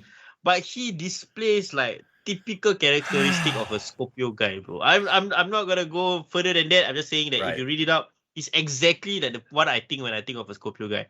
Yeah. As a manager, right? I look at somebody like CM Punk, and I realize that he brings value to the company, but he can also be a detriment in that, not everything you think is great, right? But you need somebody like that to bring you to the heights. So but he's a conundrum, yes. But again, right, I haven't seen anything that CM Punk been doing since he came out from AEW that is not great. Yeah, yeah. He essentially is the best part of AEW throughout his entire run. But So, okay, running a company and putting on a show, two different things. So you have all these other sort of people that you have to quote unquote coddle or be nice to, or that you've promised. And this once again goes down to Tony Khan or whoever is in talent management right now. But I would assume that CM Punk has that close relationship, or he has direct access to Tony Khan. And Tony Khan is not a seasoned sort of a promoter like a Vince or like Triple H, who has been in the industry for such a long time, right? So this is where the years of experience comes into play, that they can sort of manage. And well, CM Punk is quite known for being hard to manage lah. But the problem with Tony Khan is that he kind of like showed his cards too early. Didn't he go on the press conference saying that he loves CM Punk? Yeah. CM Punk has saved his company. He's the one that's jerking off CM Punk. He's a mark, what? We all know that. Yes. And there's nothing wrong with that. But then, okay, there needs to be that line, right? You need to step away then. I know you're a fan, but let the people who deal with talents deal with talents. And don't empower people to the extent where they can go off and do whatever the hell they want, which is exactly what is happening in AEW right now. You have the worst tendencies in everybody showing up. And like we said, CM Punk, he's the cream, he rises to the top. But he's going to step on so many people's heads and so many people's faces along the way. It's causing this dissension backstage. Don't you remember a couple of weeks back, there was this report about Tony Khan. They say he was very unprofessional, or he was just shouting a lot, and then he actually begged AEW staff backstage from quitting because they threatened to leave, and then he had to beg him to stay. Don't you think you can put two and two together, and don't you think it's CM Punk? Well, I mean, knowing CM Punk and his respect and love for the business, he probably sees this Jon Moxley shit and probably goes, yeah, give me the fucking title right now. Can you imagine if that's exact? I don't know why, but part of me feels like Dynamite will have CM Punk win the title already, and that's it. Just shove Jon Moxley to the side because he's an embarrassment. But the thing is, like, Tony Khan didn't even strip the title out of CM Punk when he was injured, right? He created interim just for CM Punk. So my thinking is that is really favoritism. What do you think he'll do the same thing for other people? I don't know. Okay, to be fair, he's done so before. Like, remember the TNT Cody interim belt? Even though he was away for just 1 week only, next week he come back already. It's like, okay, sure. But you know what? I don't think that's favoritism. It could have been a good. Like I talked about, like in the UFC, right? When a champion gets injured, they pull out an interim belt. So there is precedent. This is not something completely new. It keeps a belt relevant, and then there's the built-in story of the champion comes back, and now they have to fight to unify. I'm the undisputed. No, I'm the champion while you're away. Blah blah blah. So I think and they watched the storyline as we've talked about, right? We should have had a heel holding the championship so that you can have a heel face clash, unify with CM Punk. So I don't think that is the case. He just like, okay, I just give it to Mox because I don't know why he gave it to Mox. I didn't get it. Remember when the tournament was happening and I was like, Mox the champion again? Really? Yeah. But that's the thing. Like, I feel like Mox, when he came back from his rehab, I thought he was fresh. The whole BCC is like a thing. But I thought the main guy was going to be Bryan Danielson. And look, I mean, Bryan Danielson, we know as like this guy who'll just go along. He's a nice guy. He doesn't want to ruffle any feathers. And that's why he's sort of like, he wants to promote Daniel Garcia, which is great, admirable. But at some point, I feel like he should toss his weight around a bit and be like, no, let me tell you what we should do, Yeah, because he tosses his weight around in the ring and he's a badass. Everyone respects that, Yeah. He opened his mouth and talk, okay. But again, let's moving away for a bit from this CM Punk and Jon Moxley situation, right? The Daniel Garcia match that he had with Bryan Danielson this time around, I thought was well done. Yep. That was really, really good. And I thought that is the way to showcase Daniel Garcia, not have him beat Danielson, on his return match. Yeah. So, but the thing is, so now it seems like everybody in the BCC is sort of having their own little side feuds, right? So you got Garcia and Danielson, you got, who else? Claudio, poor thing on Rampage. Oh my god, I cannot. Fighting Dustin Rhodes. Which is gonna be a great match. I'm sure. Yeah. I'm sure, but it's gonna be on Rampage. Poor Rampage, not poor Claudio lah. Poor Rampage, Yeah. the fact that he has fallen from grace. Like Rampage is the show you watch the first match, that's it. The rest is just absolute garbage, and they know it, so they don't even care. This past week was what? The Best Friends versus the Trustbusters. That was the week before, bro. Huh? No, it was this past week. What? No, was it not? This one was like a singles match. I think Parker Boudreaux fought someone in a singles contest. Sunny Kiss. But you know, I can't remember. No. You know what? I don't even. Nobody. The only thing I remember from Rampage was Claudio and that one Dustin Rhodes. Oh yeah, with Claudio, and then he was in the ring cutting his promo, right? And then you had fucking what's his name already? Steve Blackman wannabe standing behind him, just sort of just very extra. Wheeler Utah just standing there quietly, like, bro, are you gonna say something? What? You just come out with him, do nothing. Poor guy lah. Can you believe it, bro? It's been 1 year since Rampage's debut and like CM Punk's first dance. Yep. So and the ratings have plummeted like less than half. So hey, why not? I just change Rampage to a Ring of Honor show.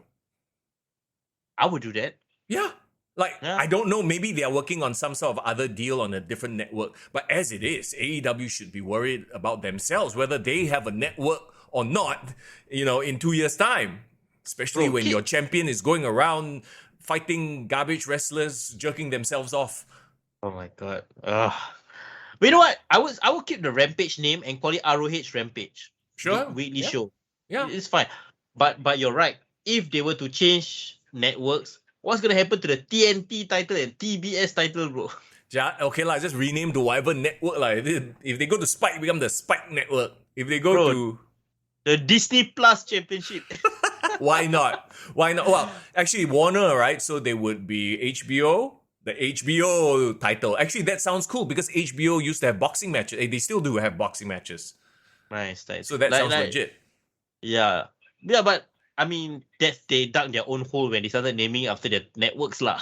Yeah, pretty much so. So, I mean, it's rough watching AEW right now. The promo between Punk and, just to get back to it, right? Promo between Punk and Moxley was good. Like, I didn't hate it.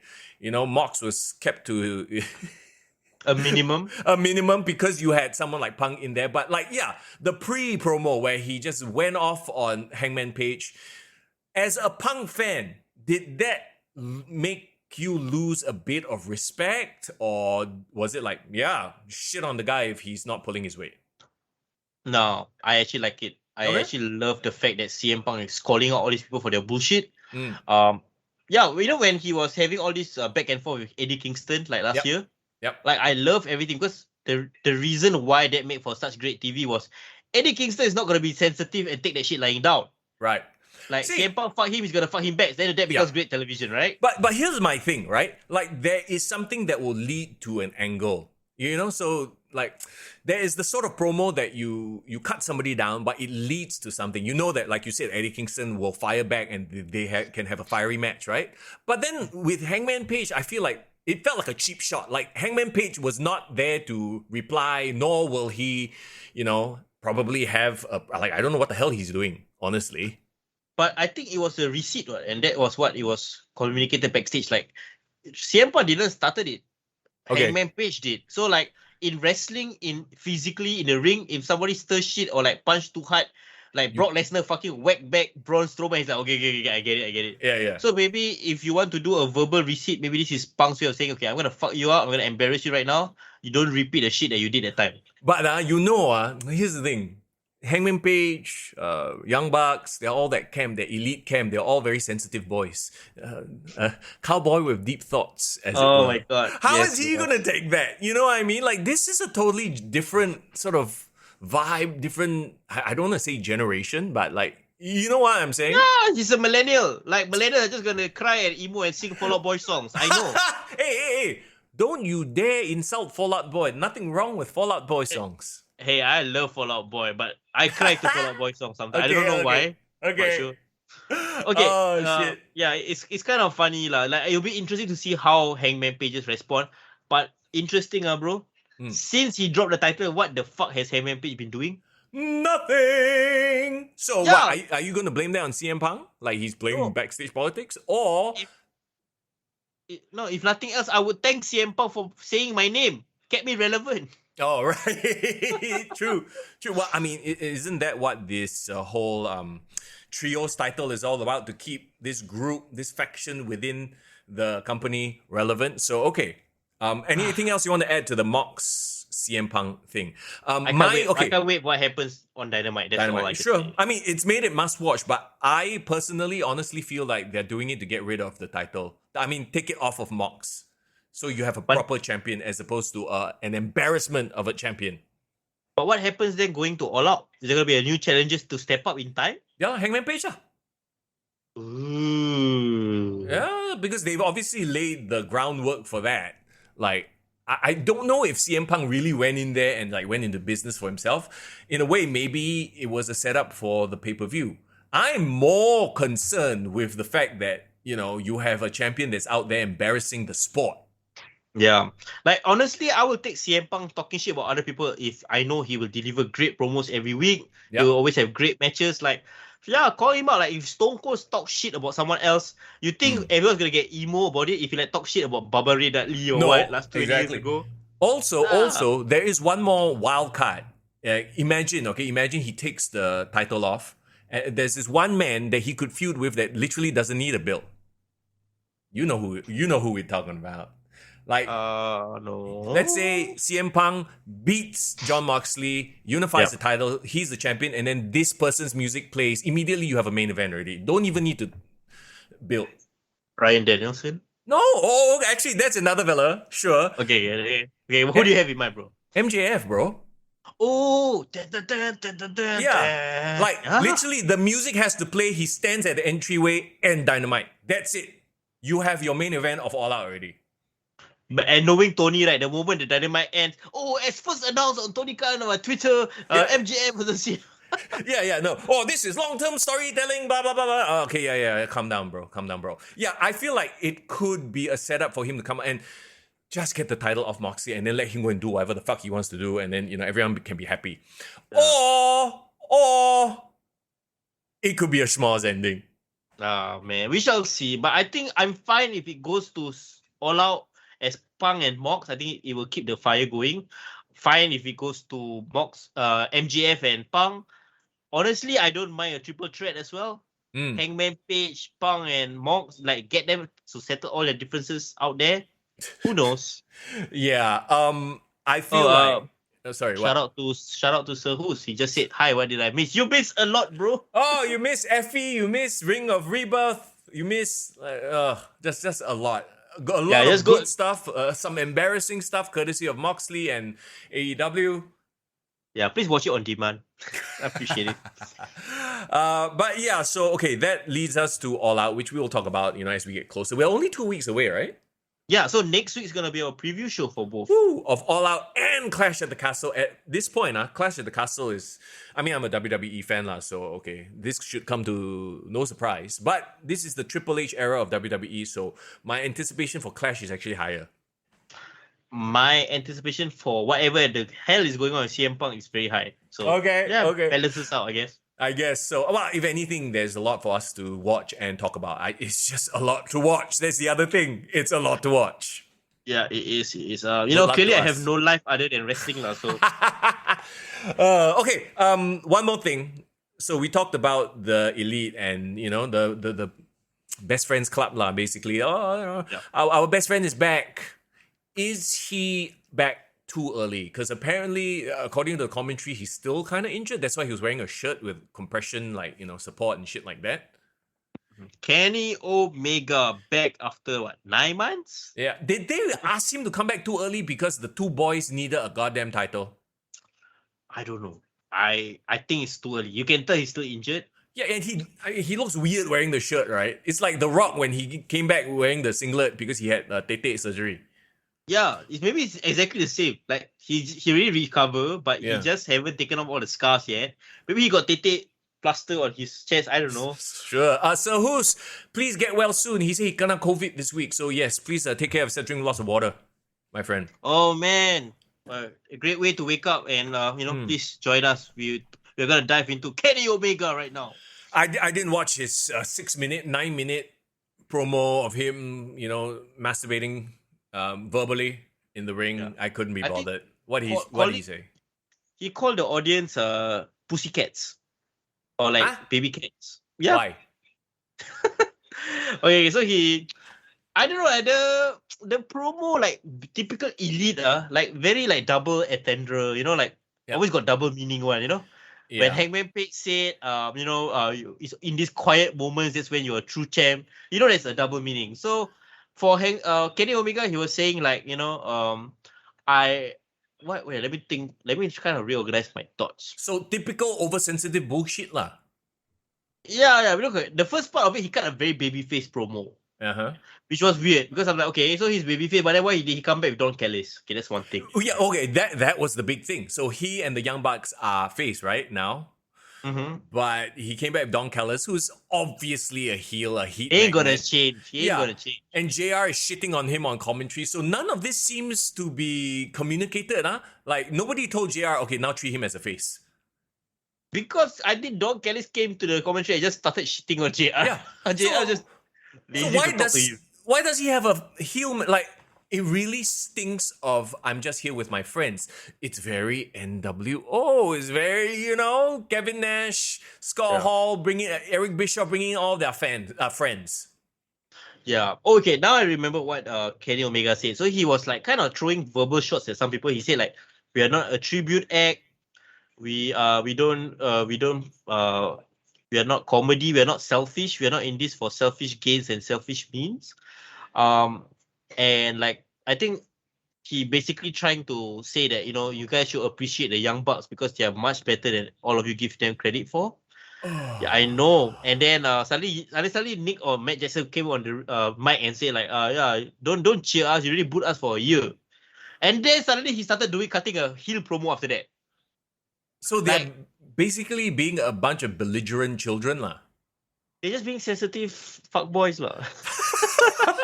Like, oh my god, like, look, honestly, they are now understanding, right, that you have a full-time weekly TV show and you are not ready for the big leagues. It's very obvious, and they can't take it because they were big shits in the indie scene. They were big deals, right? They were sung as heroes, highlight reel, but once again, they didn't listen to the advice that was given to them to the legit money-drawing main event talents. They want to do things their way, which is fine. But when the crowd sees actual main event talent and cheer them instead of these guys, they get salty about it. That's all I'm seeing. Yeah.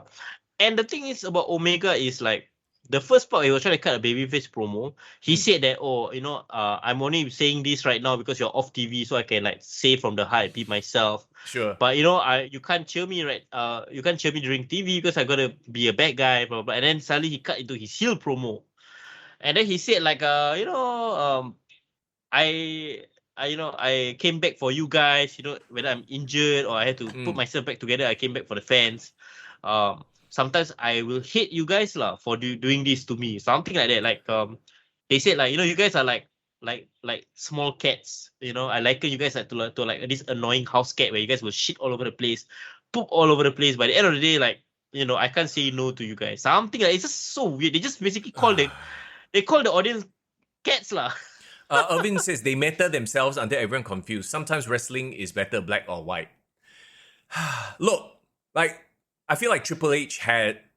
I mean, Triple H's stories back in Black and Gold weren't all perfect, but he struck the balance, I feel. He struck the balance between, okay, we know who's the good guy, bad guy, but there's still a little bit of inside, like, joke. If you know, you know. But they don't throw the if you know shit in your face, right? Mm-hmm. The Young Bucks, Kenny, is like, they just live to... Shok Sindiri lah. They really Shok Sindiri only. Okay. Yeah, it's tough lah, because when I saw Kenny Omega in New Japan, right, he was so well presented. I think the company also put in some effort to like kind of make him feel like a big deal. Because the company made him feel like a big deal. And now that they have the reins, once again, everybody's worst tendency is being shown because they don't have an effective leader. You can have the best talents, but if you have a leader who lets everybody just do whatever the fuck they want, it's gonna be all over the place. That's why we have a show where it's the worst of the worst and the best of the best. Only if the best is there. If the best is gone, why? It's all the worst of the worst. That's why, there's this saying, I don't know whether you know this saying, paradise is actually hell, but for the people who live there. Okay. Okay, let me try to explain it. For example, people all like super religious, and I want to be like a good person in this life so that I can enjoy myself in paradise, right? Yeah. And then when I go paradise, I can have all the food. The food is bountiful. I can have all the wives I want. I have thousands of wives. Or like I can just, whatever I want in paradise, I can get it, right? Yeah. The concept of it feels like this beautiful thing, but if you put it in the hands of humans, humans are like, oh yeah, paradise, I'm gonna fuck all the people I want, I'm gonna eat all the fuck I want, I'm just gonna get fucked up. You know what I mean? Yeah, and they'll screw it up lah. Yeah, so like I think paradise is paradise except for the people who paradise is hell for the people who are actually eating. I don't know what's the exact term, but you kind of get what I mean. Sure. Tobakin says New Japan. Huh? Humans can never have a good thing, that's what I'm trying to say. Tobakin says New Japan really sold Omega to the moon. Yeah. Well, okay. To me, the Bucks, Omega, and Hangman, that group it feels like they have drank their own Kool-Aid and they think that they are better, they know more. When in reality, they've been the kings of a small pond. Now they've been a big fish in a small pond. Now they're in a big pond. Like it or not, you want to compare them to the WWE or not, they are there, They are small fish in a big pond and they cannot take it, so they're getting salty. You know who I think is the smartest guy? Who? Out of all of them. Wait. Is it Chris Jericho? No. No? Close, but no. No, because, to me, like, Chris Jericho is just there doing whatever, aligning himself or getting into programs with the hottest people. For good or for bad, he's just collecting the money. Yeah. He just shook money, yeah. Who? I think the smartest guy out of this whole situation was and is Cody Rhodes. Yes!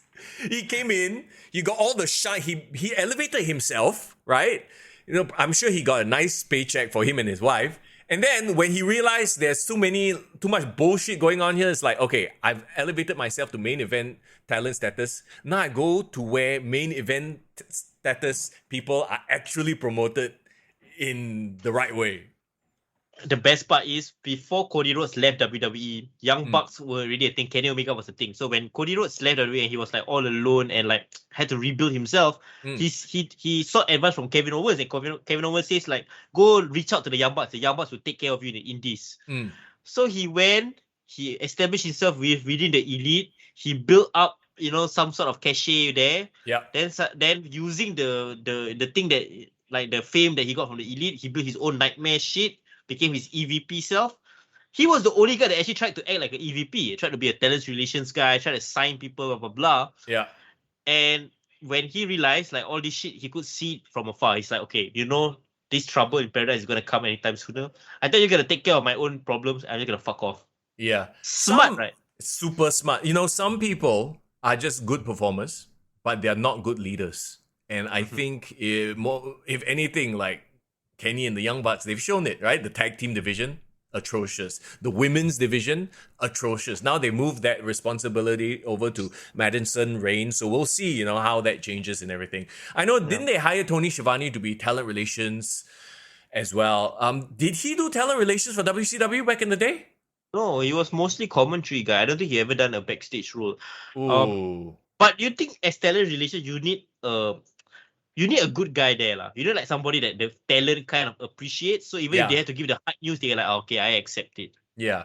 But I mean, like JR, hopefully JR will, give Tony some advice, right? But yeah, obviously talent relations, especially in a company like that, where everybody has had free reign. Now imagine you are the guy, okay, Foreign, I want you to go and tell people no, when I've been saying yes to them this whole time. Good luck, bro. Good luck. Yeah. Yeah, it's tough. So it's hard to be the bad guy when you've been a good guy for so long. Mm-hmm. No, not you. Other people have been the bad guy. A good guy. You have to be the bad guy so the good guy doesn't look bad. That's why JR really hated his talent relations role. What remember? Oh, yeah, I'm sure because he was friends with everybody, and then when he had to give bad news, he was like, "Well, fuck, this is not like it's not me." But I can't wait for the dark side of the ring AEW. Maybe I 5 know years. Give it 5 years. Bro. that's all I can think. Like, oh man, 5 years, 10 years time. Like, I want the tell all backstage gossip about the Young Bucks, about Kenny, about Cody, about all these people. Okay, before we get too deep in this, right? Last thing I wanted to ask you: Yeah. How do you think AEW can regain back their momentum then? Well, first of all, CM Punk on top. Yep. If anything, you know that when he's there, his segments will mean something. He will be a draw. People will pop for him. And let's not forget, okay, I know I shat on Kenny like for a good 5 minutes, right? But when he came back, the pop was huge. Yeah, the fans missed him for sure. Yeah, well, but these are AEW fans, right? So they there are is gonna a place for the elite. I don't. Fucking put them on Rampage lah. Main event of they can main event Rampage. Separate the show so I don't have to watch that show. How about that? But yeah, so they can have their own trios thing there. So for the people who like the trampoline, gymnastics, Cirque du Soleil, wrestling, they can watch Kenny Omega and the Young Bucks, the Elite and whatnot, right? And then we can watch the rest of the good stuff like the FTR, who look very happy not holding the AEW titles. They're like, fuck it lah. Yeah, fuck. I'm gonna be the best in the world. I don't need these AEW titles. Fuck. Yeah, almost in a way they're like, yeah, we know these titles are nonsense anyway. Oh my god. Yeah, ROR, ROH, and like all these AAA and New Japan has more history than all of that shit combined. Correct. So I would say Ring of Honor Friday nights, make it a show and test the waters. Make it like an NXT to the main WWE, Have them put on kick-ass matches, grow an audience and a following. Anything is better than what it currently is, which is the third hour of Dynamite. That's what it is right now. It's unimportant hour live right now, bro. It's 205 live. Yeah, exactly, right? So give ROH a place to shine. Because you have the brand, you have everything there. Let them do the thing there, and then keep Dynamite as it is, a nice tight show. Everything else, Best Friends, Orange Cassidy, Danhausen, whatever, leave that on Elevator, leave that on Dark. Mm-hmm. Well, that's the thing, right? I feel like you just have to segment all the good shit, put all the good shit at one place, take out all the bad shit, like just give them a spot that is not so well promoted. Yeah. And then, see your company do well. Bro, imagine a top 5 main event scene featuring Claudio, featuring Bryan Danielson, featuring CM Punk, featuring Miro. Oh! Fuck. Yeah. And bring up Hobbs, bring up fucking Ricky Starks there. Alistair, Malachi, if they can rehab him somehow. Darby Allin, as much as, Darby Allin is this, like, AEW guy. Like, he has won over audiences. What is he doing now? Yeah, well, coffin drop matches every few months. I don't know why. And that's the other thing. Stop bleeding. Stop the gimmick matches. Just build proper storylines. Just have CM Punk MJF style, feuds. Not obviously not all feuds, but you know what I mean, lah. Yeah. Well, at the end of the day, I feel like competition breeds competition. So the moment WWE starts to pull ahead, right, of AEW, they'll start getting desperate, and you can see how they really fare in a proper like wrestling environment. I think I've always keep going back, and we talked about it last week. I keep going back to Triple H's first statement when Dynamite beat NXT in the ratings. Mm-hmm. Like, it's not just a 1 day battle, 1 week battle. It's like an entire war. It's a whole marathon. Exactly. It lasts on. Yeah, and he's been through it before. He was there when it was WCW versus WWE, and WWF were getting their asses handed to them, right? So he has the experience. Tony Khan doesn't. And he has a bunch of people there who actually, technically, if you think about it, did they live through the Monday Night Wars? Not really. Yeah, they were mostly on the losing side lah. The Dustin and Andersons. Like I said, they really seem to be repeating history a la WCW. I really can't wait for the next year and a half, because they'll start contract negotiations before 2 years is up, right? The TV deal is going to be a very big deal. So, I feel like if they go into these negotiations now, where your champion is doing garbage matches with dudes jerking off, and just like embarrassing the company, the network that's the big problem. The network is going to go look at that and go, oh, we are not going to support this stuff, so you don't have a TV channel to air your show. And then they're dead. They're dead in the water. Yeah, it's tough lah.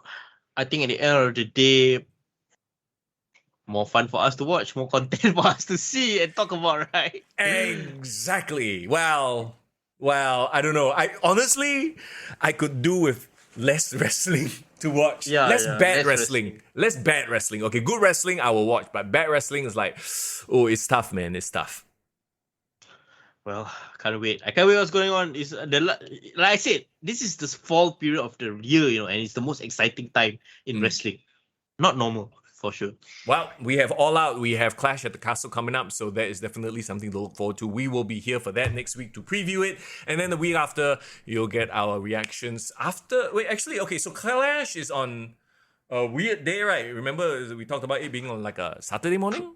Clash is on a Saturday. No, Clash is on a Saturday for them, so Sunday morning for us. Okay. And then All Out is a Monday morning for us. So we'll be, we'll be coming on after All Out lah. And then we'll obviously have our reactions and stuff like that. So Yep. Well, next week's gonna be fun. Yeah. So I hope you guys enjoyed our, oh my god, the whole conversation about AEW just made me sad again. Yeah, I know, right? So actually Dynamite will be interesting to see. If anything, they made Dynamite must watch just for that main event because it is a unification match. Yeah, we shall see. We shall see what's going on this week. Huh? Oh yeah, one more thing. Don't forget A&E biography this week. Edge. Yes. A&E rivals. Cena and Edge. At least you know that will always be quality. Okay, so that's the other thing, right? Like you watch all these A&E specials, and it's just such a juxtaposition when you consider what we've been watching for the past couple of months. That like it just feels like, wow, wrestling used to be good. Like I just every time I watch these, I get this feeling of, wow, there used to be characters that we could really support. Like, was Cactus Jack versus Triple H was the last episode, right? Rivalries. Yeah, so good, and then you had like this guy in Mick Foley, which everyone loved. Like he sacrificed his body. And then now you have these kids jumping off ladders and smashing themselves, destroying themselves, but not working on the other side, which is to be likable. To have a story that people, will gravitate towards. No, you just like, I hate it when they're like, they were inspired by Mick Foley, obviously, this hardcore style, right? A lot of them probably were, but a lot of them forget that Mick Foley was a likable human being. That's why it worked. First and foremost, he was a great character. Yes. Great personality. Yeah. The sit-down interview with JR, And then after that, like with Cactus Jack and with Dude Love and everything, like he was a character. He built, and he didn't just throw himself off of cells. Of course, that helped him stand out. But then after that, it took a toll on his body. Yeah. And the thing is, I think I love and I appreciated Triple H even more when I was watching the Rivals episode as well. Like knowing what he also went through to be that guy, the evolution he took. I wish they had Triple H versus The Rock at WrestleMania, bro, that year. I mean, he had to as well. Let's face it, he got stuck with the blue blood nonsense. He was like, shit, I better find myself a way out of this. And in a lot of ways, the match with Cactus Jack cemented his legacy as a badass. Because before that, he was still degenerate. He was blue blood, right? So in a way, like, I mean... We all talk about Triple H here, like we love him, Daddy Triple H, he's doing great things. Papa H, right? But let's not forget also, back in the day, he also manipulated himself into that position. It's just that. Yeah, but I ask you a question, like if I'm a wrestler, right, and I'm an athlete, I want to be the best in the world. Like, I got this dry competitive spirit. Who will I look up to? Triple H or Tony Khan? Well, Triple H, of course. Why the... What? I know, so that you already like know who's gonna win this whole situation already, what? Oh, as in what? Like to win the hearts and minds of the wrestling fan, Triple H or Tony Khan, is it? And even the wrestlers, like in the long run, like what else can Tony Khan give other than money and freedom? But like, yeah, true. Like Triple H has been through it all. He can give the advice. He can sit down and understand what they're going through and all that kind of stuff. And yeah. And Triple H is a guy a lot of them grew up watching as well. So at the end of the day, I feel like it's gonna be the time will tell. Time will kind of give us the answers that we are kind of, excited to find out.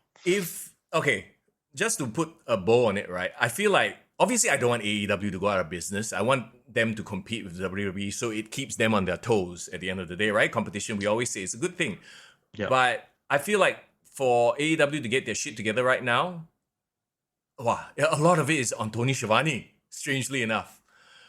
Why Tony Schiavone or Tony Khan? Because Schiavone, because he's the talent relations guy. It's about managing these expectations. Now you have a locker room that's souring. Like we said, the honeymoon period is over, right? Like, are we going to start seeing defections back the other way, even though they've signed contracts and stuff like that? And if they can clean their image up for the WB Discovery executives, because even if they are bringing in money, even if they're doing well, right? They can just throw in a rerun of Friends or whatever, like Big Bang Theory, and it will probably bring them eyeballs the same way. You know what I mean? Yeah. So put on a blockbuster movie, and the more you go and make your company look like some outlaw mud show with blood and thumbtacks and shit every single week, the more you devalue yourself in the eyes of management. And at this point, when now they have new management, it is just a bad idea. They can do it on pay-per-view. They can blow off all their angles with hardcore matches, blood and whatever on the pay-per-view. That's fine. That's pay-per-view. That's different, right? But on the show itself, they need to be smart and not try to make themselves look foolish. The only one that can change the situation is Tony Khan. Yep. From the top down. Like, he's the big guy, right? So we shall see.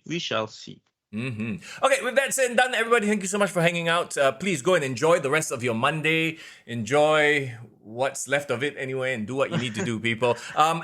Of course, as always, if you just dropped by, do us a favor, hit the like if you haven't already, and hit subscribe even if you haven't already. Maybe you've been lurking around in the corners for the past couple of weeks. Hey, hit that subscribe. We would love to see you in the Discord as well. It's in the link in the description. Also, come by and chat with us more about pro wrestling. Yes, as well. And if you really like what we do, you want to support our cause, the Patreon link is there as well. You want to be a regular patron for us so you can fund our abilities to produce these shows week in and week out. It will be really, really great as well if you consider that. Absolutely. Bro, guys, the wrestling is heating up. I can't wait to talk more about it. But for now, let's get the hell out of here. My man, thank you. As always, it's good seeing you. It's good seeing you as well, chat. It's Mr. Young. And it's Foreign in the building. Have a great week ahead. Kick to the gut. I like it.